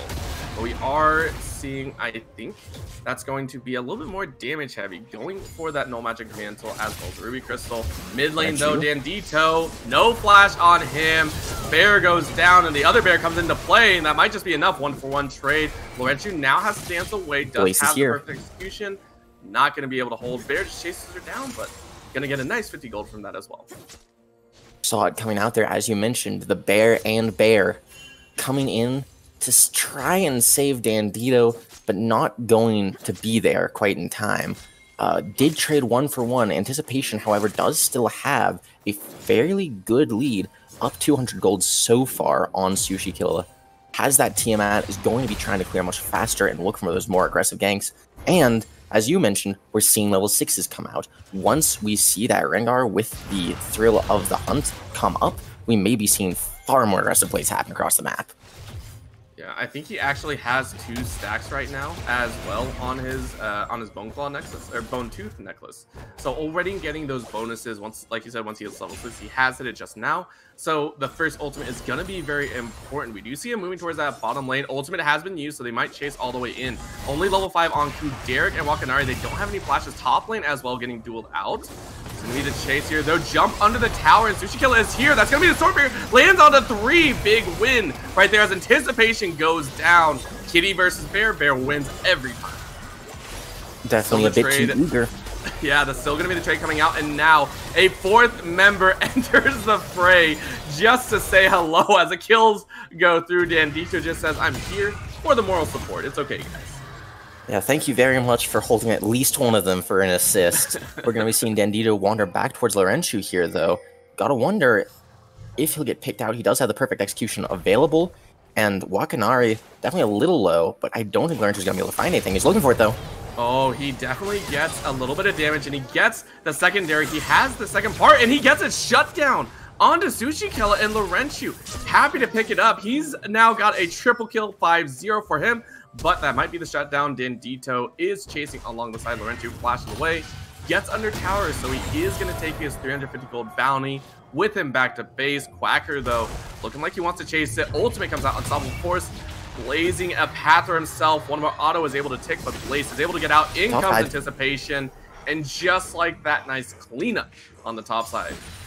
Very well played by Blaze. Anticipation there, using his small health pool to try and bait Quacker in. Anticipation waiting patiently there, waiting to jump onto his prey, and just so flawlessly executing that. And meanwhile, as you mentioned, that seems almost disrespectful how that was played in the bottom lane. Laurentiu is now 5-0 Orbital. He has 2,000 gold almost up on his laner already. We're going to be seeing him probably head back to base here soon and get that Gunblade. Already fairly close to it. Has the Mercury Treads to help reduce that crowd control. He's also in the Precision Tree with that Conquer, so he has Legend Tenacity. And despite the reduction from stacking Tenacity, that's still over a 50% reduction on all crowd control it's going to be hitting him. Yeah, Annie Tibber stun says, no, that doesn't do anything. So we'll have to see how that one plays out. Again, at this point, Annie definitely feels like she is nerfed in that mid lane. A little bit of a duel as the knife lands. That's just an easy jump. One more root does it. Oh, they want the kill so bad, but he survives. Nice little play to save himself. Sushi Killa lives to fight another day.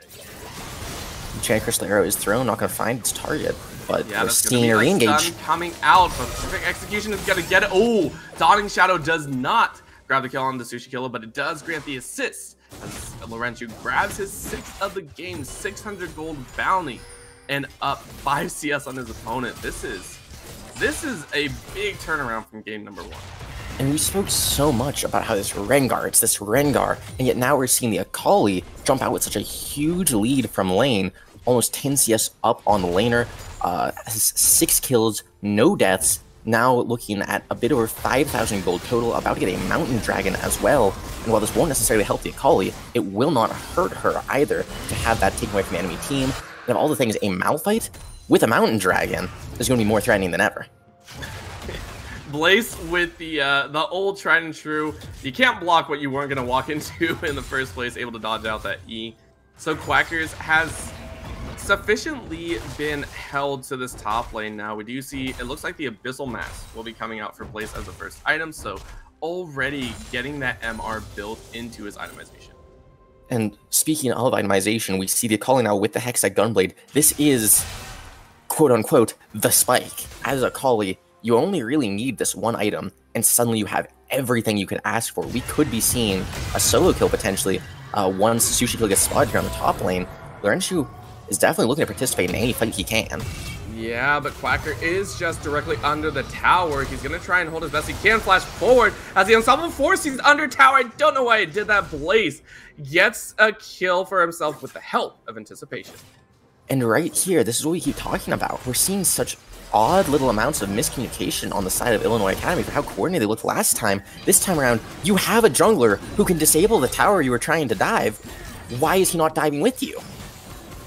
Yeah, big misplay there does signal a win for Blaze. Again, still down about 34 CS, but he's able to make that up. Has the Abyssal Mask in his pocket.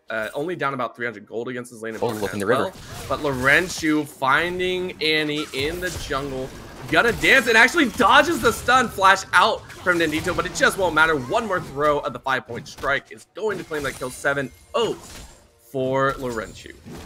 You know, I joked about the Aphelios with a 200 years of experience, but thankfully we can also see certainly T's design coming out in spades. The Akali now 7-0 with a 700 gold bounty, and now nearing almost double the amount of gold that this Annie has.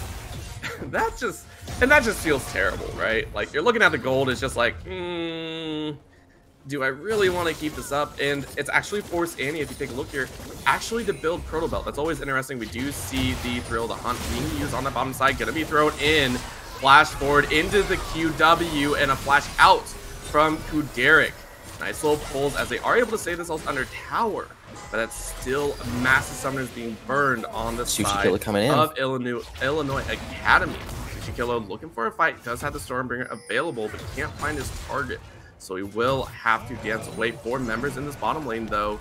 Laning has been called down. Laurentius doesn't have his perfect execution. Moonlight Vigil lands. That's going to be a 2-man stun, and that's going to be the fight. Laurentius grabs his 8th of the game. The man is a monster. 5-point strike not going to land again.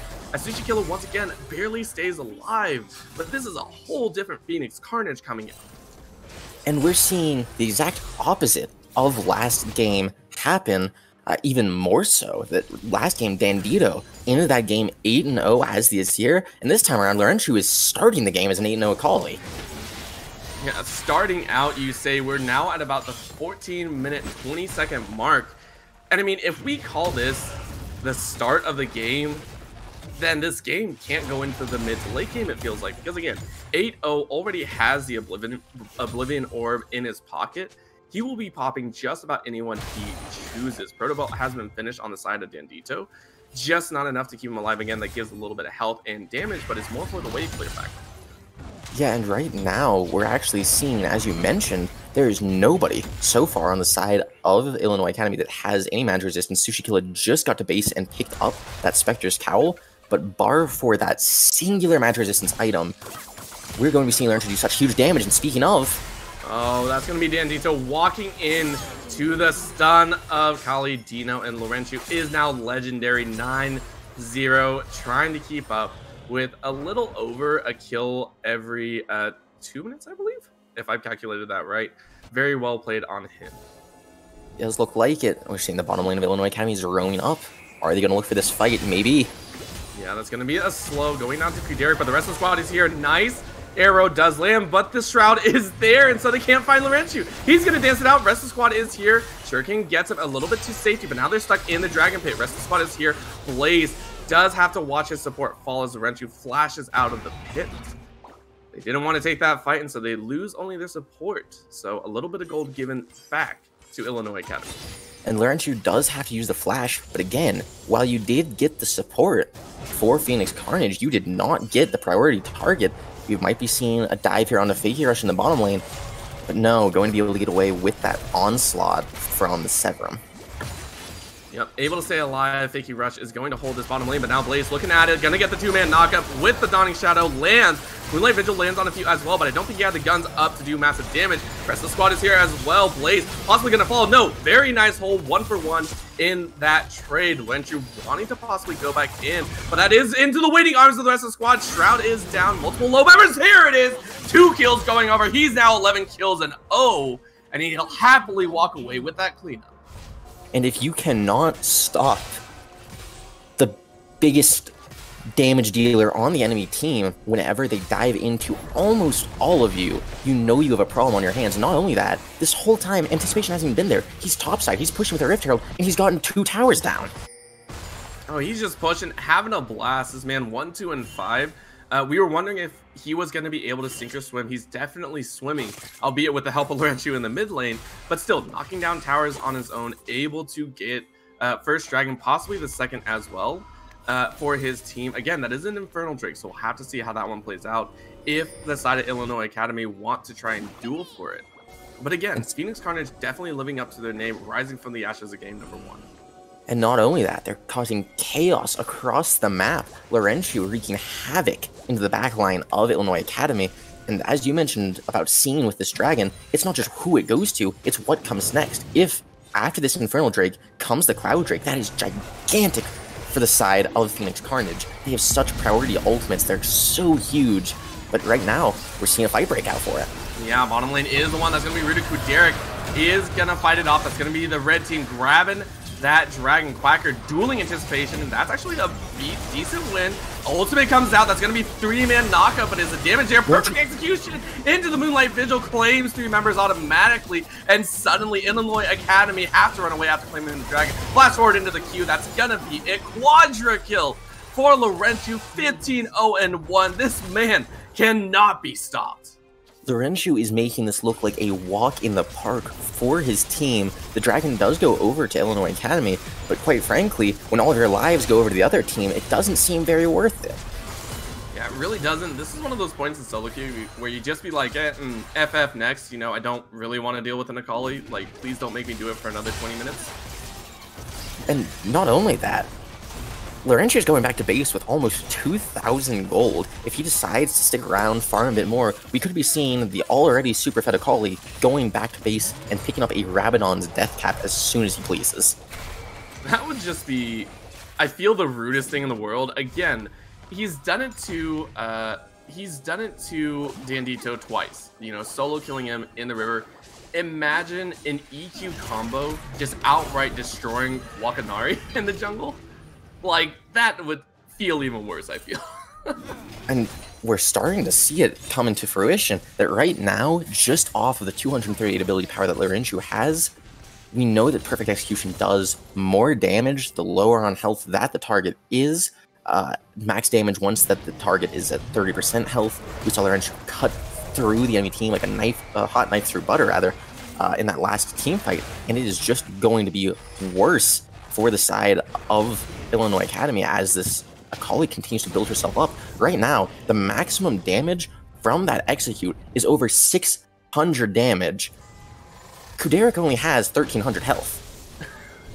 That's when you really know stuff has really gotten out of hand, right? You're just like, I don't think I can do anything. Like stop picking on me, as again, he's probably going to be left alone bottom lane, looking like it's going to be the focus. He has Kuderik, Wakanari, and Sushikilla are all posturing on this bot side. Anticipation roaming around, just trying to clear out some vision, as again, Phoenix Carnage look like they have free reign of the map. And this is not where Sushikilla wants to be. If he had committed to that bot side, that could very well have been a Baron going over, but Quacker... Oh. That was very close. Kali Dino almost saw his life flash before his eyes, but the Senna will live on, as we do see the executioners being picked up as well. So multiple key items coming out to start to negate Quacker, who is one of the few that actually had a lead in his lane. And now it's hard to believe that, being 2 and 3. We've seen Blaze staying in the side lane, slowly coming back into the game, despite the fact he's down almost 40 farm and then some. He's actually starting to farm back up. Quacker's being forced to move around the map where places he doesn't necessarily want to be. He's been losing out on his advantage because of these fights they've been forced to take. And now Blaze starting to come back up. He's actually only 5,000 gold down, or not 5,000 rather, 500, sorry, compared to Quacker, which is almost nothing. Yeah, and looking at the squad of Illinois Academy, I mean, how do they make their way back into this game? What needs to happen for them to be able to start to get a foothold and really try and take control of this driver's seat? And honestly, that is the question here, Orbital. They have to find a good fight, and more than anything, they have to shut down this Akali. We keep seeing them get together, get knocked up by this Malphite, and then before they can even react, the Akali's in their team, in her smoke screen, and if you try to target her, even though the Annie has such huge stun potential with her Tibbers or with her Incinerate, it's so difficult to hit a target where you don't know where she is. Yeah, Thrill the Hunt has been popped. They're chasing down Kuderic. Might be in their eyes, but a very simple shot out of the W. Kuderic is going to be able to survive. Dragon coming up in 35 seconds. That will be the Ocean Soul. So both teams do need 3 dragons each. Or either side needs 2 dragons, sorry, if they want to get that soul and be able to claim that juicy regeneration coming out.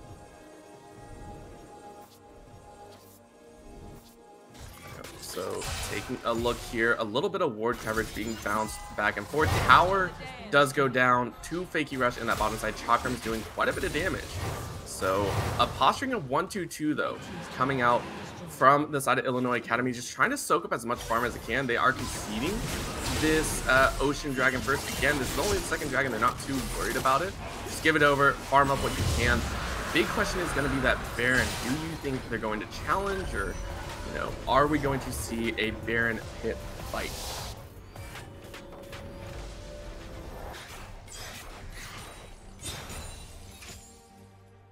Well, hopefully that is a chance to be seen. Again, both teams are very quiet across the board. Dandito also trying to farm up, keeping even in CS at least. Again, trying to hold his own. He is looking towards, I think, either through a Spellbinder or Rabadon's Death Cap. That would be the question. But again, looking at that all-important stun, Laurentius, though, finds that pick. You see Kuderic just getting annihilated where he stands. Again, this is Laurentius. Like, this is Laurentius. This is an Akali fed to all hell. He is happily just roaming around. He can solo kill anyone he chooses, except probably Sushi Killer, who built first item. We are looking at, I believe, the Spear Visions, and here we go. A little bit of a hold. Unstoppable Force is going to find Wakanari in that bush. He does left away, but the stun is there. Dawning Shadow, not going to find that kill, but that is going to be Calidino picking up. And he once again, Quacker able to find Fakey Rush in the realm of death. 503 gold to his name, but now he's caught between a rock and a hard place. Laurentius donating a kill to Calidino, happily taking that one 3 for 1 in favor of Phoenix Carnage. And this is just exactly what we were talking about, Orbital. We're watching lead after lead go over to the side of Phoenix Carnage, even though Laurentius sometimes is having these, you know, very close fights, these very close situations. Still, it doesn't matter. So far ahead that they're able to find advantage after advantage here. And we might just be seeing Akali steamroll this game. Yeah, that's going to be the Stormbringer. Not doing anything. He might actually take down to the Ignite. One more might do it. No, he survives with about 10 HP. He tried his best, but that will be the Baron going over to the side of Phoenix Carnage. And Laurentius is just playing on a heavy-ended fight. Laurentius trying to run away. Kuderic is going to fall. No, that actually the kill. Very sorry. Kuderic finally gets the shutdown. Juicy 700 extra gold to his name, and that's going to be a well-timed and well-earned bounty for the ADC. You know, we've talked about commentator's curse before, but saying that Laurentius is going to just roll over this game as he gets taken down by Kuderic does seem a bit too ironic. That being said, though, that is one of those ways this team has to try and look for advantages back in, that while the enemy team is looking for the objective, Laurentius wants to zone off Illinois Academy from getting in, wants to make sure that they cannot contest even remotely. The moment that fight becomes a 50-50, or rather the Smite Steal does, it becomes one less objective that they might get, which they do not want to risk. They already have so much of a lead. Why not just let the super slippery assassin stop the enemy team from contesting? Oh my lord, Quacker just deletes, or gets deleted from anticipation as we do hit the 26-minute, 10-second mark now. That is just painful to see. He is sitting at 3 and 5, trying to build. I believe that's a wit's end on himself after he got the Rylai's and the Leandries, so trying to hold his own. But I mean, this is just, he was doing so well in the early stages, and now he is faltering so heavily towards this mid game. And that's really the problem, is what, as this Mordekaiser, can you do? We see that he's got an amalgamation of items sitting in his inventory, a Negatron Cloak, a Recurve Bow. Is he looking for a Wit's End? Is he looking to build a Nashers and then something out of that Negatron Cloak? It's so hard to say. And right now, even though the Akali is the biggest threat on the team, you cannot ignore this Rengar, who is also still ahead of the curve. 10,000 gold, well over that point, in his pockets. And he can just delete even some of the tankier members of the team, as Quacker just showed us. Yeah, insult to injury. Now, I think that's actually, if that's a Void Staff coming out of Laurentiu, that's just mean. The Akali's going to have free reign. That is going to be the Fog coming in from Kalidino, getting his team towards the bottom lane as this siege will begin to try and knock down one of the inhibitors. And this is exactly what this team needs to do. They need to find the advantage while they still have it to start pushing their lead to the maximum. They have this Baron buff, they have these two really powerful assassins, and they have a Malphite. Why not use this Baron buff? Look to be, look to posture threateningly, try and see if you can force a fight in your favor. The only thing I can't say I agree with here is all 5 of them grouping up. You have 3 lanes all pushing in. Why not use that to your advantage? You can use a 1-3-1. You can put that Rengar in another lane. You can have that Akali on her own. It's just one thing after another that this team can do to try and push their lead. But speaking of that, they're looking for a 3rd dragon now. Yeah, I mean, 3rd dragon is great and all. However, I do want to point out a fact.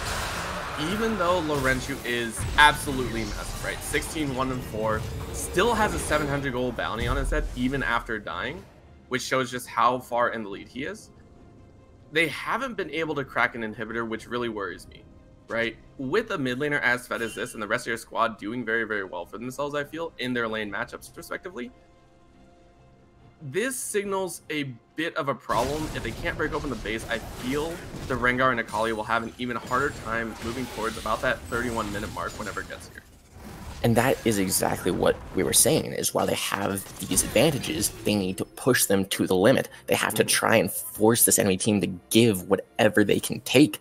And right now, we're starting to see them falter. That we did see the Akali get shut down. We did see them fail to crack an inhibitor even with the Baron buff. But that being said, they do have Mr. 200 years himself. Aphelios is starting to get to that point where he's a huge threat. He has Phantom Dancer, he has Runehands, he has Infinity Edge, and he will outdamage this Ashe in any given fight. Now the problem becomes what we talked about in draft, that if Illinois Academy is able to fight their way back in, stop this Akali, then it comes down to, can they break this backline before they get broken down? Yeah, big, scary thoughts coming out here. But again, you still have a little bit of time to work with. Baron coming up in 1:35, 3 minutes and 30 seconds on the Dragons. So overall, no global objectives. So free reign on how you want to play this. And looks like we're seeing some ward coverage being cleared out.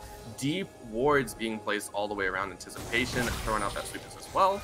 So definitely trying to play the vision game, dance it out a bit, and allow the Rengar and the Akali to try and get some assassination kills. I have no idea how Quacker held that poker face for so long, just sitting in that bush with Laurentiu, just being semi-close to him, going for the wave. But if he knew he was in there, Quacker knew he would have been in danger. He used that control ward to make sure they didn't have vision on him. But now Laurentiu sitting on a ward, actually. Yeah, definitely sending on a ward. And I mean, the vision game is so very strong. We actually saw this in the early stages of the game too, around the Dragon Pit, right? Just the team's not really understanding where to focus and just kind of drawing this game out in an extended ward battle. That really is the way to put it right now. With no objectives on the map, this hasn't been a fight for kills. This has been a fight for farm and a fight for vision. Is whatever little advantage this team can get. on the side of Phoenix Carnage, if they can get this aggressive warding in place, if they can make sure they have control of vision in the enemy team's jungle, they'll be able to pick whatever objective they want. But we are seeing these little bits of vision being picked up by Illinois Academy. They knew that no one was in that topside jungle, and now that's going to actually allow them to ward up for Baron and prepare themselves on if this enemy team tries to take it or sneak it under their noses. Yeah, I mean, there's no real split push threat, except for Akali, obviously, but Akali wants to be in the fights.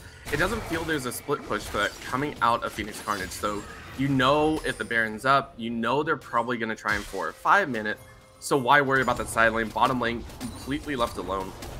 Tower chunked down, I think only has about 2/3 of its HP left, so we're going to have to see Blaze waiting off in their wings. Kali, Dino might get caught here. No!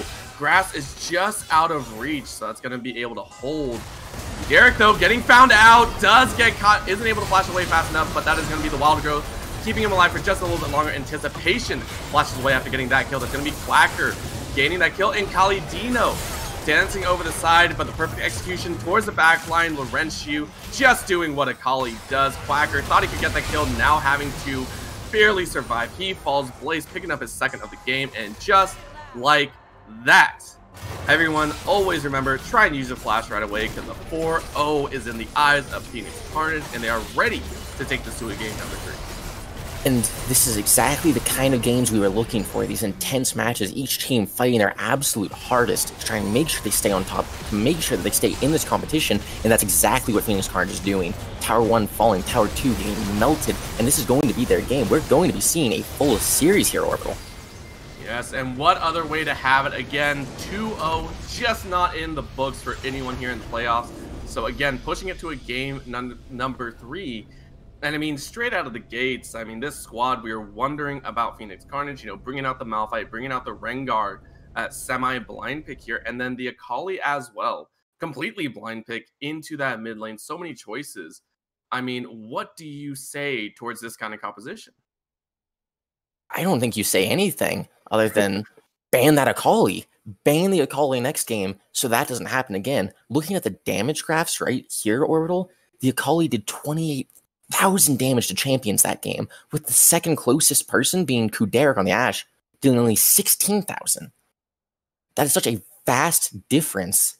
And right there, we saw how quickly it all fell apart for Illinois Academy. As soon as Kuderek got picked, the game just fell apart. They lost immediately. Yeah, they really did. And I mean, the Malphite and Rengar also did their work. On the flip side, the Annie might not have been the right choice. And it also definitely looked like Dandito was not comfortable on that champion, right? This kind of one-dimensional, not able to utilize it properly, just might not have been this play style. Looking towards game number 3, do you think we'll see the same kind of composition come out of Illinois Academy? Or do you think we'll see a different look, maybe reverting back to a standard meta composition? I think they should shift back towards what they know, or if nothing else, what they know works. While we've had some speculation on what this Annie might be able to do, why not pick a Galio or a Rumble, for example, who can still fit into that team comp, but will also be able to hold their own against that Akali and potentially help out in any fight she's in. All right, we'll definitely have to see again Phoenix Carnage rising from the ashes of game number 1 to be able to fight back, take a game, and push us to a game number 3. Illinois Academy have got to dig in deep now. Momentum's against them, backs a little bit up against the wall. We'll see what they can bring out here in game number 3. Don't go anywhere. We will be right back.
Let's have a bit of fun till I downfall. My love, if you feel like I do right now, don't say you're on the run to the other side, my love.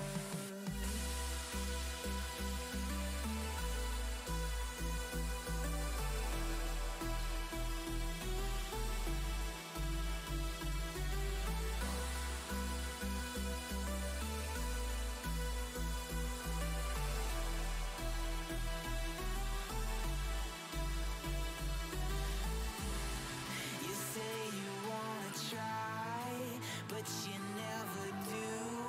Sugar, there's a reason why we lose.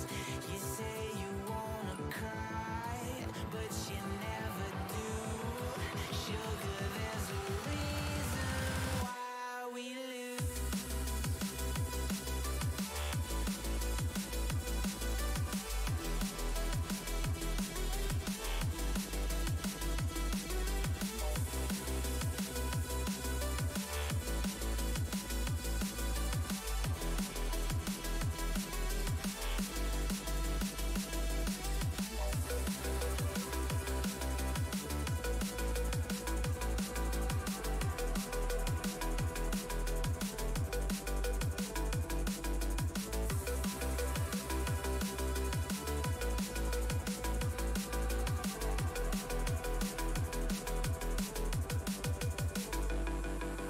I don't know what you want. Let's have a bit of fun till I downfall. My love, if you feel like I do right now, don't say you're on the run to the other side, my love. You say you wanna try, but you never do. Sugar, there's a reason why we lose.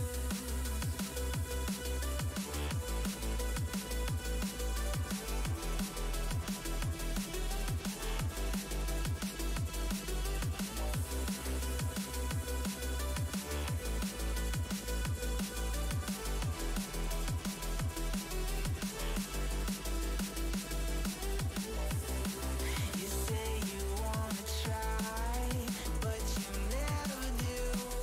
Sugar, there's a reason why we lose. You say you wanna cry, but you never do. Sugar, there's a reason why we lose.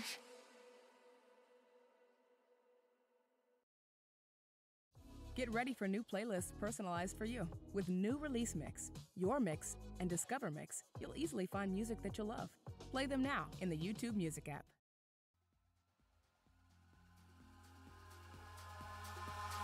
Eyes in the sky, gazing far into the night. I raise my hand to the fire, but it's no use, 'cause you can't stop it from shining through. It's true, baby, let the light shine through. If you believe it's true, baby, won't you let the light shine through for you, for you, for you, for you, for you, for you, for you, won't you let the light shine through?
sky, gazing far into the night. I raise my hand to the fire, but it's no use, cause you can't stop it from shining through.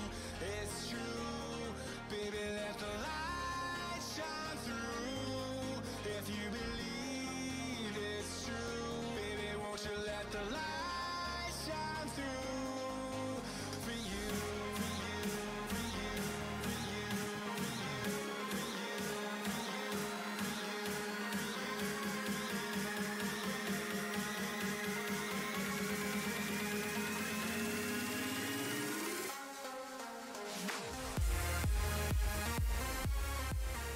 And welcome back, ladies and gentlemen, back to what will be the thrilling conclusion between these two teams, Illinois Academy and Phoenix Carnage. Both squads putting up impressive games. Game number one went in the way of Illinois Academy. They did very well, played the map as best they could and were able to cleanly coordinate a closing run. Whereas in game number two, Phoenix Carnage, more specifically, we really had to throw it out there, of course. The mid laner just thrashing everyone. Laurentius just going to town with the Akali. Yeah, without a doubt. We just saw a dominant performance there from the mid laner of Phoenix Carnage. That would be Laurentius, who went, I'm trying to think here, what was it, 18-1 into the game at a ridiculous score. Just carried that team to victory. You could say that, other members helped contribute. You did see Blaze use a Malphite ultimate to catch Kuderic out, help win the game. But quite frankly, that was just off the back of every single Akali play that happened that game. Yeah, and also a little bit of disrespect it felt, sticking around after some of those team fights wasn't really necessary. And allowing Akali to get in close when you feel a little bit too lax, definitely something you have to watch out for, or ban away. Those are pretty much your two options there. So we'll have to see how they decide to play it. We are looking to get into pick and ban phase here. So obviously we probably know the Akali's off the table unless they have something to answer besides the Annie, which, we both talked about over the break. Definitely not one of our favorite counter picks.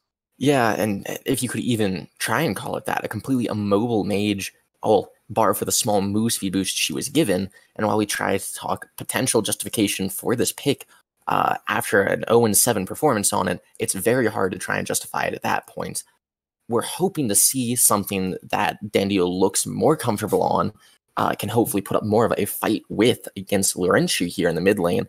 And quite frankly, that is going to be the name of the game in this upcoming draft. Will we see a more dominant team comp, or will it be something like last game where Phoenix Carnage dictated the tempo of the game the entire time, where they have these aggressive picks who are able to engage when they choose to? And if so, how will Illinois Academy answer? Yep, that will be the key question. Again, we did see some interesting picks last time, and, we have seen, multiple, I think so far, 4 of the 10 bans across the board have stayed the same.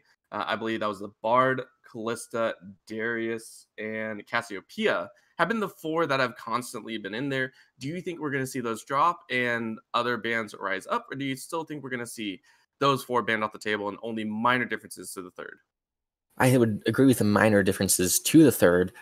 We saw that the Ezreal and the Olaf both didn't necessarily have the biggest influence on the game, while each of them were decent picks. So now the question becomes, do Illinois dedicate one of those bans to the Akali? And then additionally, does Phoenix Carnage dedicate one of theirs to the Wukong? We saw that the game before used Byquacker to such great effect. It almost makes you wonder immediately why they didn't decide to pick it again despite it not being banned. And other than that, we mentioned the second ban phase. We've seen Silas also both times on the side of whoever's been blue side. And so you got to wonder, will that be among the bans as well? Yep, definitely a thought here. We are into the pick and ban phase, and already we are answered with 3 of the same bans. 4, there we go. The 4 we talked about still banned off the table. You don't want to play against it. If those are higher priority than the Akali, gotta give him props. Whoever plays those champions, definitely not going to see their, big shot champs coming out. And this makes you have to think that they have an answer they're confident with for this Akali, because right now they chose all the same bans. You took Ezreal away from Illinois, you took Olaf away from Phoenix Carnage. I'm very surprised to see this Olaf taken away again, because despite anticipation using it fairly well on the side of Phoenix Carnage, he was not actually able to use it to that great of success, all things considered, despite getting that early lead. Yeah, that's gonna be it, as the Aphelios is picked up by Illinois Academy. Gonna be taking that ADC away, and the answer is the Misfortune. So a little different across the board, a little bit more power, and the Malphite blind pick once again. Remember, didn't do so well in the early game, however started to win a little bit more in the late. And I think that's honestly very smart by the side of Phoenix Carnage, is regardless of the lane, both games in a row now, we've seen Blaze struggling against Quacker in the top lane. He has been solo killed, he has been pushed off of farm, and so putting him on a tank that has great teamfight effectiveness later on, I agree with that. The thing I don't agree with, however, is not banning Sylas before you pick it. Yep, left it open again. Sylas was one that was banned away in the second round phases multiple times. So 2 of the champions from game number 2 have been picked up, Rengar and Malphite. However, the Sylas is going to have his pick of the litter with the ultimate choices. You know, the bullet time, unstoppable force, thrill the hunt. Gonna be interesting to see how he tries to utilize that. We are into the second ban phase. Gonna be a little bit different because the Sylas is on the board now. Without a doubt, they definitely want... It becomes a very hard question of what ultimate can we give this guy that he's not going to be able to use well. That being said, it's already very difficult with the Malphite being tossed in there. And there's a few different things I would like to note here. The Sylas and the Volibear both can be flexed. It's safe to assume the Volibear is going to be in the hands of Sushi Killa. It has been both the other games. But the Sylas could still be flexed into the top lane, could still be mid. And I'm interested to see if they give him any other useful ultimates. And I know you mentioned the bullet time orbital, but something that I'm not sure many people know is while Sylas does get specific AP scaling for any ultimate that only has AD scaling, Misfortune's bullet time actually does have AP scaling, but it's only 20%. So he does not get anywhere near the effectiveness of that ultimate that he wishes he did. Imagine what would that be, like 100% AP coming out if it were converted. Just all right, let's just destroy your whole backline. We just don't care. What if I just won the team fight by pressing R? Hey, we've already seen it once with Akali. So Akali was banned out second rotation. Meanwhile, on the other side, Mordekaiser, Lulu, Tarek was the 4th ban in the second rotation bans. So the Leona is picked up. Another engage coming out here. I mean, you want all-in potential, this is the way you do it. And while I definitely do like that they're looking for this all-in, especially against Aphelios, a lot of people talk about how he's so hard to answer, the biggest answer being to lock him down, to keep him from getting away, from being in his zone where he's comfortable. Unfortunately, that means you also did just put a Leona ultimate on the table for Sylas. I will be interested to see the Rakan here, yeah, indeed picked up by Illinois Academy, especially because the fact that that's not necessarily considered a good pick into the Leona. That being said, though, with the Yasuo in tow, that does make a bit more sense this time around. Yeah, usually you see the Malphite and Yasuo put together. This time around, though, the Malphite is on the other side, and surprisingly, that is a blind pick. I believe, depending, because again, Sylas and Yasuo can be interchangeable, but Yasuo against Malphite is just not fun, so I am personally assuming that's a Yasuo blind pick. We'll see what Laurentiu has to offer here. Down to the last 3 seconds. 2, 1. What is it going to be? Ornn coming out here. Is that going to be a Malphite mid? If it is, oh, this is going to be interesting. I'm calling the Ornn mid here. I can see how it would work into both laners. They could just be trying to flex either of them. But more than anything, I don't think Ornn was the pick, though. Because now, again, they just decided, hey, what if we gave Sylas some of the best ultimates in the game to work with? You have the Ornn Horn now. You have Malphite's Unstoppable Force. You have Leona's Eclipse to all lock people down, to deal massive damage. People really aren't thinking here enough about the scalings on this, about the effect of each ultimate. Malphite has an 80% AP scaling on his ultimate. Leona, 80% AP scaling. Even Ornn, who isn't necessarily infamous for any kind of damage build, as healing has 20% AP scaling, still has strong base damage, a slow on the first cast, and a knock-up on the second. These are all ultimates that can lock down and damage the enemy, which is literally all Sylas wants. That is so true, but remember, he can only steal one at a time, and there is a cooldown for that. So thinking about it in the other perspective as well, this means Phoenix Carnage have enough CC to lock down the primary damage dealers, right? Aphelios is very immobile. Sylas, he has to get up in melee range, and Yasuo, again, you place Yasuo against either Malphite or Ornn, he doesn't have that great of a time. I do have to agree with you. The only reason I do love this Yasuo is he can block the Call of the Forge God. That when that ram is traveling through, he can place his wind wall either backwards or forwards, and it will still block the ram on its way through. Meanwhile, Phoenix Carnage has nothing to stop Sylas from doing the same. Oh, that is so true. It's just a scary thought, you know. Let's block everything you had to throw at us, but we'll see how well that wind wall does come out. Again, thank you so much for sticking around with us. We will be underway shortly, just to, ironing out a few technical errors. We'll be underway. So let's start from the top or mid, you know, because I want to ask your thoughts. Are we going to see the Sylas Yasuo kind of be tracked throughout in this champ select, and you know the Malphite and Ornn follow up, or do you think the Ornn is for sure mid and the Malphite is top? I think it is exactly as you put it, that right now Phoenix Carnage is most likely going to wait and see where each person is put. I do think that Blaze looked most comfortable on Malphite. I don't think Ornn is necessarily a super difficult to execute champion. That being said, doing so against either of these champions could be more difficult, especially if this Ornn decides to go aggressive and doesn't hit the majority of his spells. Sylas and Yasuo are both very powerful in drawn-out duels. That being said, though, Malphite is where I'd like to talk about because of his E that will clap on the ground. It actually reduces the attack speed of whoever it hits, and that applies very strongly against both Sylas and Yasuo. Yasuo's Q cooldown is actually decided by Steel Tempest by the amount of attack speed that he has, not cooldown reduction. And so, when that gets reduced, his Q is a longer cooldown, and Sylas wants to use his passive auto attacks normally to weave in as much damage as possible to stack up Conqueror, but he's not going to be able to do that very well if Malphite lowers that attack speed. Yep, definitely a thought to put out and, you know, see how that expires. I want to take a look, though, on the side of Phoenix Carnage, and it's something that we do need to point out specifically because of how game number 2 went, right? Game number 2, it was specifically Laurentius that really took off on the Akali, not available in this game, right? He's not going to be on a heavy carry. This is definitely going to be him playing a more supportive role. Is this going to spell disaster? Because again, the Rengar and the Malphite definitely only really looked good because of the fact that that Akali was there in the mid lane. And absolutely, that's where we have to see, once again, if Anticipation is going to be able to meet expectations with that Rengar. Last game, it did not look so good, as you mentioned. It was only because of a fed player. So this time around, he has to look for these advantages.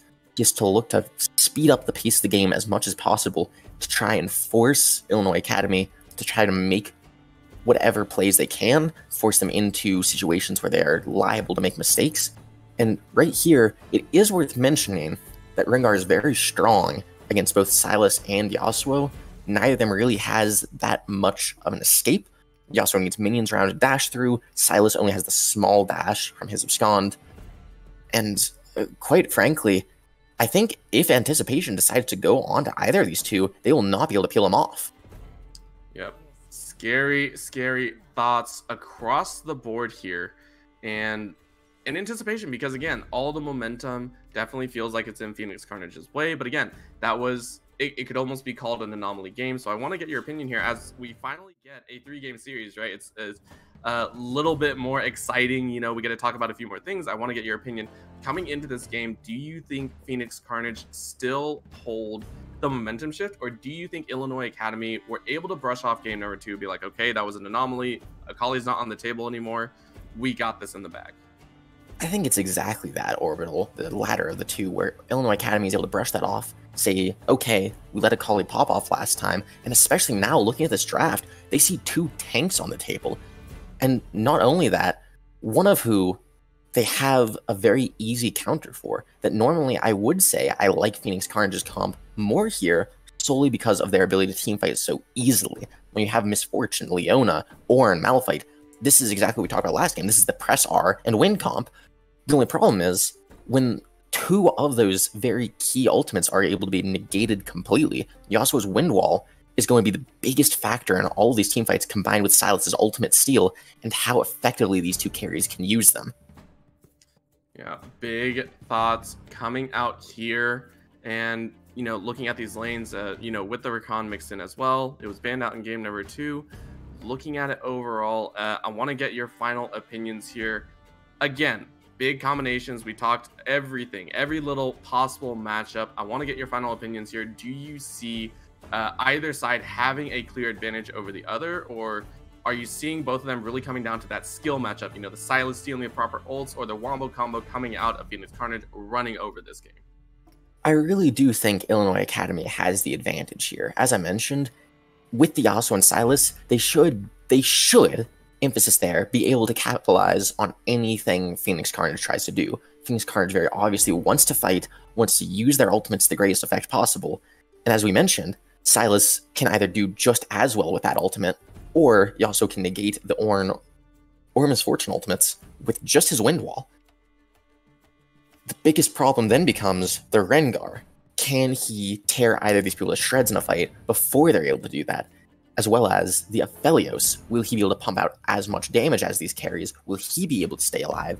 And how will he combo with that Rakan? There's so much that goes into this one here, Orbital, and I quite frankly can't say that I favor either team because it comes down to execution.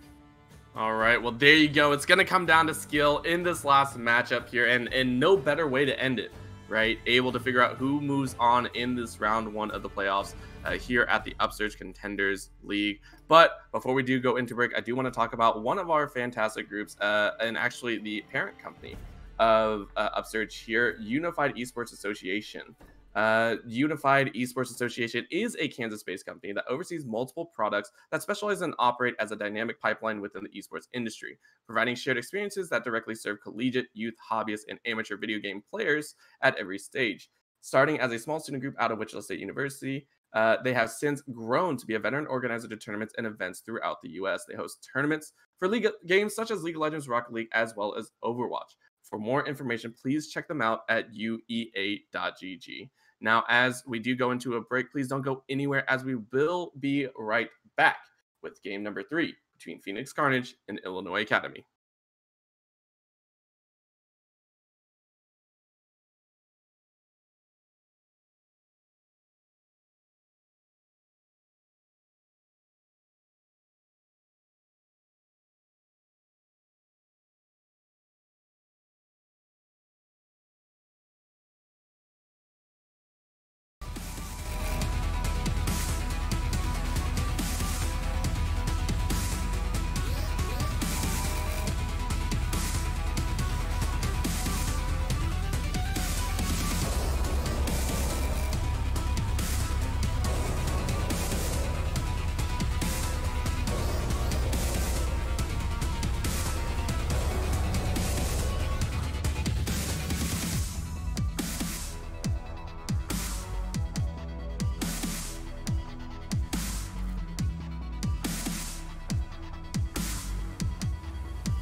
Welcome back, ladies and gentlemen, to Game 3, the final game of this series, coming onto the Rift with Illinois Academy and Phoenix Carnage. Again, Phoenix Carnage taking game number 2 in commanding fashion through their mid lane, but this time around, he's not on the carry, or at least not what we would expect to be a carry. Instead, he's on the Ornn, playing it, trying to maybe sustain and knock Dandito down a peg or two. We did talk about it. Ornn did recently get nerfed with his passive. He does not get as much health or mana whenever he builds certain items.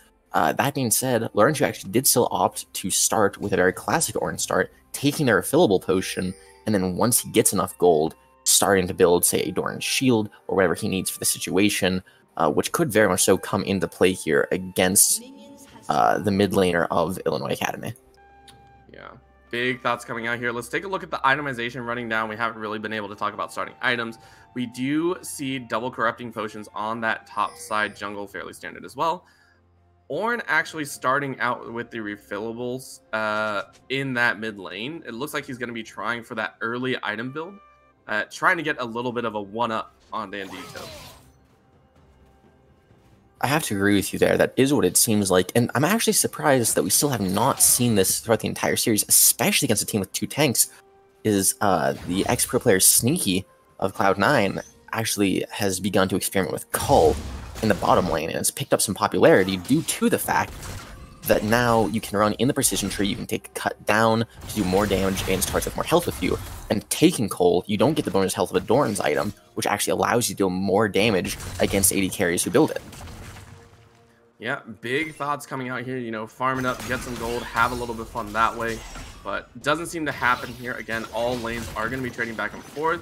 Laurentiu staying at level 1 as Dandito had hit level 2, so abusing that a little bit, trying to push his lead, but not going to fully happen. Level 2's in the top lane as well, as Quacker actually hits the minions with his chain, so he's actually going to take a fair bit of damage back. And that's actually the first pop by Blaze, so I think Quacker is actually on the losing side of these trades. As well, taking some damage, and top lane again, they're just going at it back and forth, cats and dogs in both the top and mid lane. Super smart by Quacker, though. He does have Kingslayer up as his second ability, and you can see how much that's going to play. He's just going to look for a trade every single time that it's up. Yeah, he will, as well as that mid lane tower shot being taken by Dandito, which means he might have to back away. So definitely seeing some antsy feet. You know, in a game 3 scenario, it's always one of two things, right? You usually see very passive play coming out of teams, or you see super aggressive plays. I mean, this is one of them, as Blaze again getting traded on, and Quacker willing to fight as he has a massive minion wave kind of at his back, very happy to try and force Blaze to take all this damage out of the tower. Oh my, I'm also just looking here at the Scuttle Crab here on the bottom side. So he's going to pick it up right before Anticipation can finish his blue buff and head that way. Yep, big win with that mirrored jungle pathing, so Anticipation will have to falter a little bit as Calidino looking for the Zenith Blade, doesn't land, hits between the goalposts though, so a good 3 points.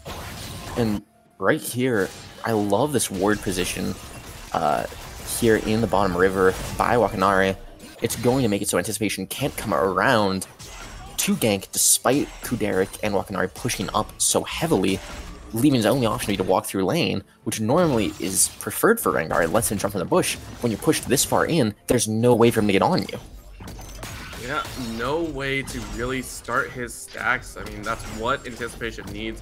And last time, we did see him get a little bit over-aggressive, right, and able to make some of those plays, but this time, no early kills, no early aggressive plays, so it's going to be fairly quiet across this early game. And now Speaking of aggression, Douche Killer. Yeah, we were saying just be quiet, but Laurentiu gets flashed and stunned up. He tries to flash away as well, but remember, he's super low. He is going to fall. That's going to be a kill for Dandito in the mid lane. The Ornn, you know, the one that we were wondering about, having some question mark pings coming out, does fall for first blood. And we'll have to see if Laurentiu can bring it back, because the main goal here isn't necessarily to out-trade. Oh, in the top lane, though. Oh, Quacker fighting in a minion wave of 5 mages. Mage minions is not the way you want to go. He takes a bunch of damage and falls in a solo kill. And this is now a 1-for-1. The advantage that Illinois Academy should have had just got negated by their own top laner. But now Cracker's back in it. On the bot side as well, as Derek is going to go very low, but now Blaze on the top side might fall as well. He overstayed his welcome. He is going to survive as well as Derek on that bottom side. So again, aggressive plays from both these teams, still showing a lot of life. However, we do see the Volibear. I'm amazed they didn't see Sushi Killer as Fakey tries to flash away. That's going to be a kill, possibly under the tower. He does get the solo kill, but will pay for his life. 1-for-1 across that board, as Fakey Rush was able to survive, but now in that mid lane, Dandito has to flash away as well. So, man, these teams, I mean, we were wondering if there was going to be a fiesta. I mean, these teams are bringing it. And this is exactly like you mentioned. They're bringing it because this is the last chance for these two teams to show off whether or not they can continue on. One of these two teams is not going to continue onwards, and neither of these teams want it to be them right now. I gotta say, even what we saw with Kalidino there, such a smart play. You're getting ganked by the Volibear. You have nowhere to go, and so why not instead trade 1-for-1 while Fakey Rush was still actually able to make it out? Yeah, I mean, able to stay alive. Yes, you traded, but no assist went over to Fakey Rush. No assist went to Wakanari either.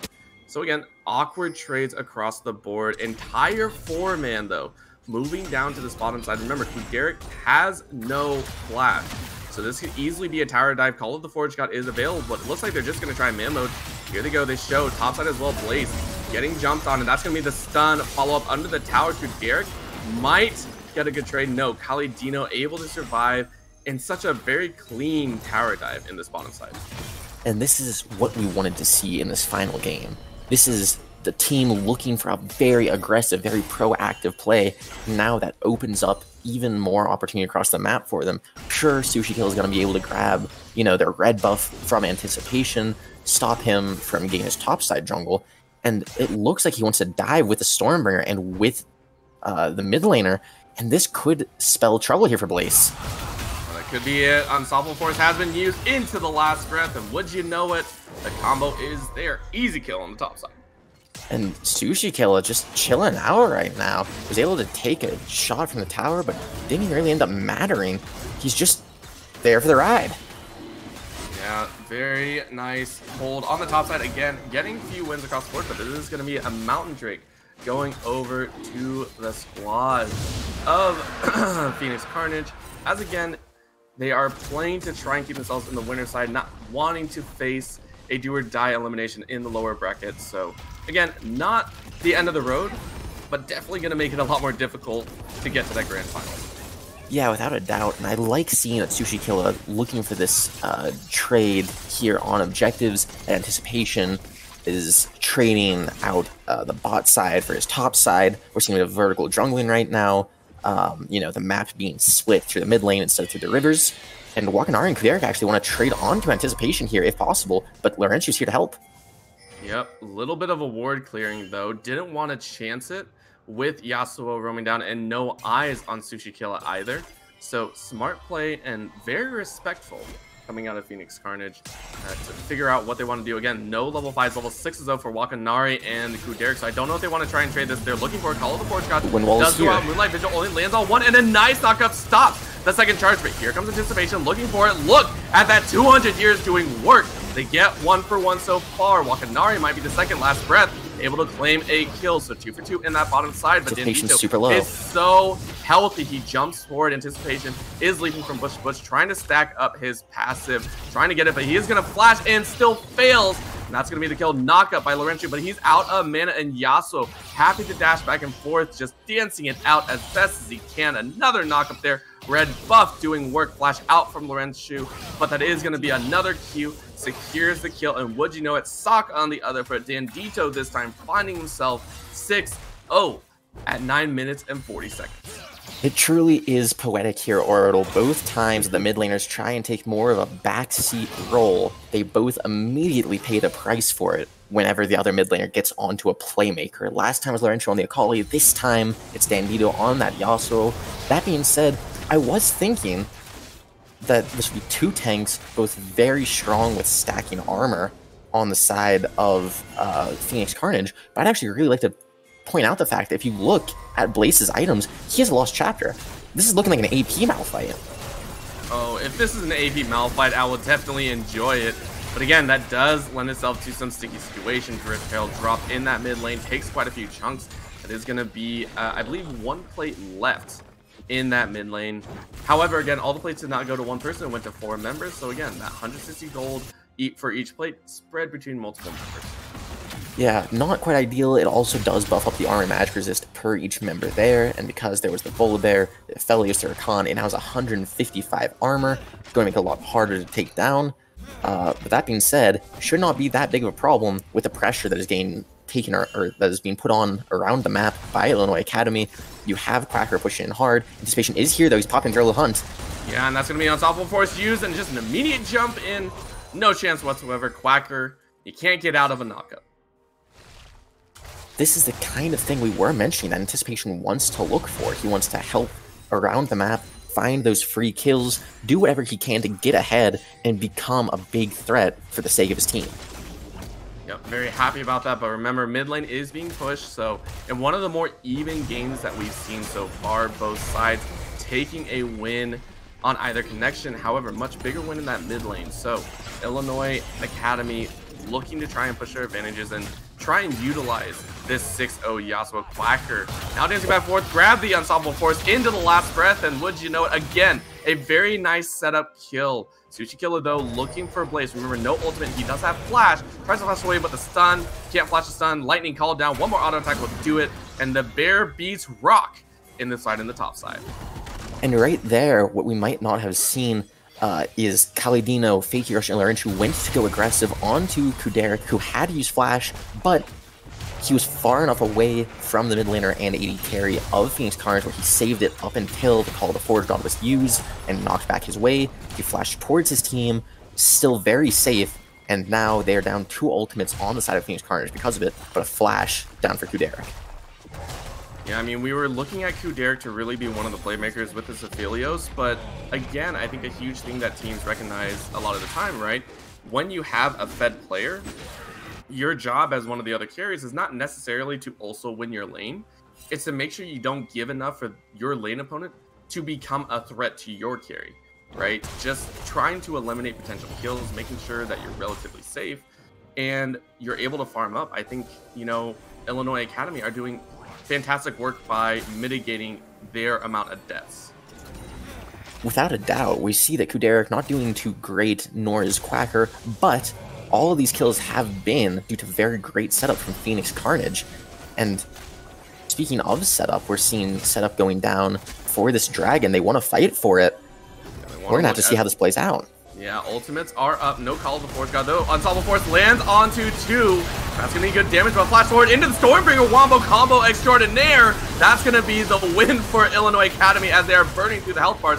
Bullet time wrecks everyone, though. It's a very low chance. Flash forward from Fakey Rush. He might actually get multiple. He tried so hard, but fell just short. 4 for 2 in favor of Illinois Academy. That's also going to mean Ocean Dragon for the side of Illinois, and they are going to walk away content with what they win. And would you know it, game number 3 of all games, they give us an Infernal Soul to play with. This is going to be very exciting, especially if the soul goes over to either side, to just see the raw amounts of damage, especially considering the advantage currently on Illinois Academy. Seeing Dandito here, 10-0 with his Infinity Edge already completed. Imagine this Yasuo, who already has heavy, will have guaranteed 100% crit chance, has 180 AD already, and now with Infernal Souls, look at how he's tearing through Anticipation. Yeah, Anticipation has nothing, but the trade will be made. Shutdown going to Fakey Rush of all people. A massive 700 gold bounty being dropped. With scoreline Dandito, scoreline very much like his name right now, as we do see the Call of the Forge God landing onto 1, only lands on the support, but the roots are there, so the follow-up very much doing some work. No knockup though, because Larenchu actually went through in 200 years, throwing it out. The stolen solar flare, locking it down. Illinois Academy Quacker throwing it back as best he can, trying to dance it out. Actually gets the W. Kingslayer gives him back a massive chunk of health, and the rest of the fight is following up. He gets another one. Triple kill for the Silas. 200 years, maybe 300 here. Anticipation though, shutting it down hard. Double kill with the cleanup. And now we see Sushi Killer getting in on it. Would you look at that? A 4 for 3 as all the chaos dies down. Illinois Academy coming out ahead in that bloody match. Gigantic shutdown over to Fakey Rush, having been able to get Dandito. But that being said, previously the Silas Quacker, he was 1-3. Now he's sitting 4-4. All the richer for it. Now over 2,000 gold up on his lane opponent. We are seeing that in the items too. Blaze still doesn't even have his Ludens completed. Meanwhile, Quacker, the guy who was stealing your ultimate and using it just as effectively, has a Ludens and Pro Develop completed. Yeah, big win for him. And again, that shows the power in almost every single lane, right? Fakey Rush definitely having that ability to possibly pop back up. He's going for that Essence Reaver build, so big damage coming out of him, as well as anticipation, right? The problem comes out that not only is Bandito huge, Quacker came in clutch. Kingslayer giving him so much HP back. He's able to sustain up. Multiple carry threats on both sides. You cannot tunnel vision anymore on just Kuderic. And that really is the problem for Phoenix Carnage right now, is there are threats all around. The only one you've successfully shut down is Kuderic, and even then, only to a degree. This Aphelios scales very heavily into the late game, and depending on the combination of guns he has, can just destroy in a team fight. Big thoughts coming out here. You definitely have to watch out. And yes, 18 to 12 gold difference, very much in favor of Illinois Academy, but remember, wombo combo's always there. Having those big ultimates is a possibility, so always have to think, you know, what can they do? Now, looking forward, I want to get your thoughts here. What would be the best opportunity for Phoenix Carnage to try and get this wombo combo off and get this ace in return? They need to get this Yasuo. They have to get Dandito to either not be in the fight, or he has to be the first one to be picked off, and it has to be instantly. You have to have this Malphite find that Yasuo, have Rengar jump on him, and have the bullet time come through. And that way, you have nothing to stop Call of the Forest God. The bullet time is already going on whoever you have knocked up. And that Yasuo, the biggest threat and the main way of preventing your ultimates, is down. The problem is, how are you going to do that when you already have the Rakan and the Silas to steal his ultimates and to potentially peel him and keep him alive? Yeah, just being able to keep carries alive, that's one way to do it. Solo Flare into the knockup is there. Wombo combo knocks it back, but not enough to kill, as that's going to be an intense wipe from Illinois Academy. They find the kills they were engaged on, but they turn it around. Double kill for Quacker, and immense kills across the board for 0. And what looked to be a great engage coming out of Phoenix Carnage. You know, it seems like the game may already have been decided here, Orbital. We're seeing Illinois Academy push in. Dandito in the mid lane, now 12-1, still with a 650 gold shutdown, going for this inhibitor now. You still have Rift Herald going to help crack that base open. And meanwhile, the bottom lane and jungle of Illinois Academy pushing this bot side, opening up the map more and more. And if you look, Phoenix Carnage has not gone a single tower yet. Yeah, nothing on the board to say that they can make it back. 10k just about for Illinois Academy. And Quacker even almost stole the red. Very nice smite coming out of anticipation. Oh, he missed his dash over the wall, though. This might be the fight, but no, anticipation might just get destroyed. He gets deleted where he stands. He steals the bullet time as well. Quacker goes into Zanya's. He's going to try and dash his way. Flashes forward. Able to get a little bit of health back, but he is going to follow Lorenzu. Able to claim that one, but at what cost? Bot lane getting shoved in by the 3-man squad of Dandito, Derek, and Tsuchikilla. They do have to be a little careful, though. Phoenix Carnage is coming in. Blaze just about to have the ultimate available. He is getting torn down by Aphelios, who is now dying to tower. Yeah, Kuderic actually took 4 tower shots, is now sitting on about 200 health, still has the barrier available. This might be the fight that they want. Thought is there, but we'll have to see again. Tower goes down, and that is going to be all they want. Again, wisely backing off Illinois Academy, reap their rewards, and don't lose as much as they probably might have. Very well done by Illinois Academy to recognize Quacker's getting cut out. They need to try and trade in something, and so once again, they decide to trade for a tower, go with these objectives, and even though Quacker started to get ahead to find these advantages, Lorenzu was the one actually who claimed the bounty there, not Fakey Rush, who also had to blow his flash just to stay alive. This is going to set up for a very dangerous Baron play, where right now you have an 80 carry with no flash, And meanwhile, you have to try and avoid the Malphite ultimate that can be stolen from Sylas, or the Ornn ultimate that can be stolen from him, as well as the Yasuo, who's going to be able to find his way into the backline very easily. Yeah, and not only that, I mean, Yasuo can find his way in, but it feels like he could also initiate fights, right? He's building towards that Death Dance. He already has a Phantom Dancer in his pocket as well.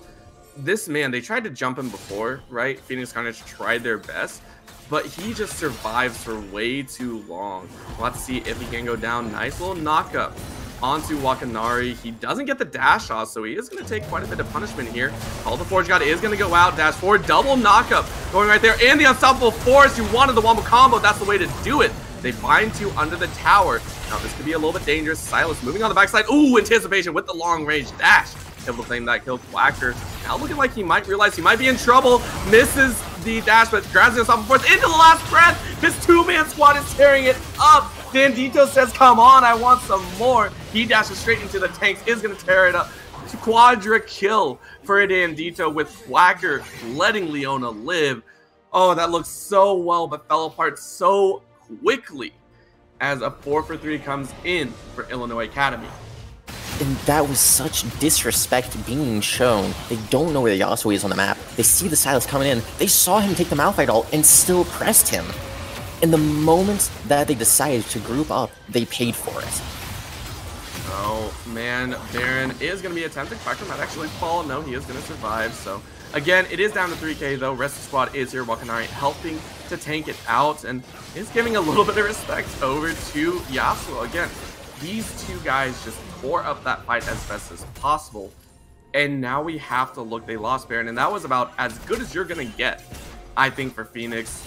Carnage, I mean, what more can you hope for aside from not allowing yourself to get wombo comboed? And that really is the problem, right? Is just now, finally, 22 minutes into the game, is the first item with Grievous Wounds being built by Fakey Rush, having the Executioner's Calling. Laurentian now also has the Bramble Vest. This is so integral to shutting down Illinois Academy in these fights. It makes you wonder, why did they not pick it up sooner? You had the also with Death's Dance, who has Conquer, who takes Ravenous Hunter and Taste of Blood, and yet you didn't have Grievous Wounds until just now? Especially with a Sylas who has his Kingslayer, who maxes that first to heal such huge amounts of health. You have to wonder why it's only now they're recognizing this.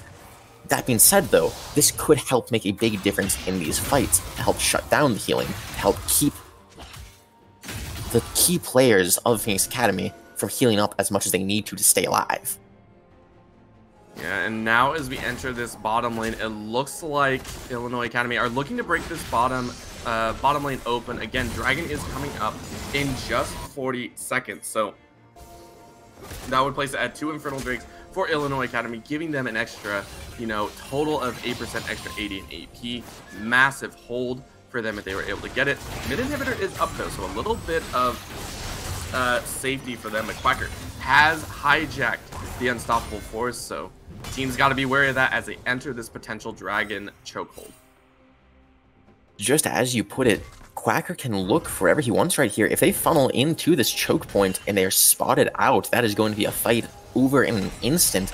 But right now, it looks really like Illinois Academy wants to press the matter, wants to try and fight, or if nothing else, take this inhibitor before they head for the Dragon. Yeah, the threat of the all-in from Quacker is huge, and that's going to be a flash forward into the Solar Flare. Lands on 3. Do they have the damage, though? Bullet time lands into the wind walls. No damage coming out of Fakey Rush, and that is just the kills across the board. 200 years, the Chakra was flying forward. One more snipe is there. Might get it. No, barely survives. But that is going to mean another 4-0, means the base is in shambles. Towers are going to fall. Illinois Academy taking it in a run. Almost had the reverse sweep happen to them, but good drafting and a massive early lead nets them this series win over Phoenix Carnage. This was so well played by Illinois Academy Orbital. It was, as you said, the question became, are they able to shake off that devastating loss to Phoenix Carnage? And the answer was a resounding yes. Dandito came into that game with something to prove, to show that he could dominate just as well, if not better, than Laurentian, and we saw it come out in spades. Right there, actually, though, we have to talk about the fact, I feel, that Quacker was actually the highest damage in the game. This man did over 20,000 damage, with Dandito actually only doing 16,000.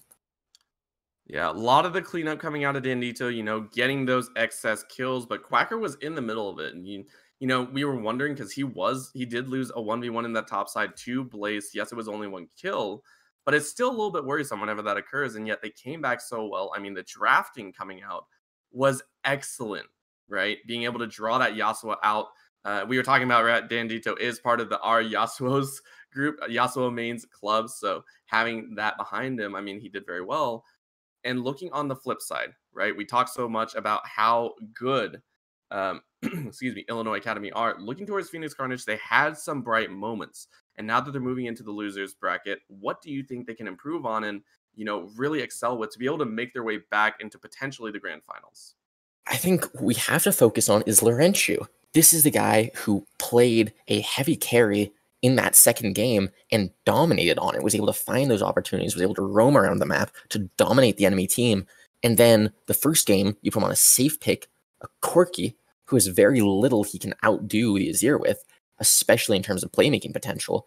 There were no huge package drops. There was no huge damage dealt. He just got outscaled, outplayed, and outdone. But that second game, if you put him on a playmaker and let him make plays, he will. Yeah, such a big thought. And again, we definitely would have liked to see Laurentiu with that carry. But again, they did go with the Ornn. Unfortunately, it fell a little bit flat. We'll have to watch their return through the losers bracket, see if they can make it all the way back. But again, congratulations to Illinois Academy for taking it 2-1 at the start of this playoffs run. A good series to feel moving on into the next series. So again, congratulations to them. But that is going to be it for us here at the Analyst Desk for the Upsurge Contenders League. My name is Orbital. I was joined here by Jacket. Thank you so much for tuning in and have a fantastic evening.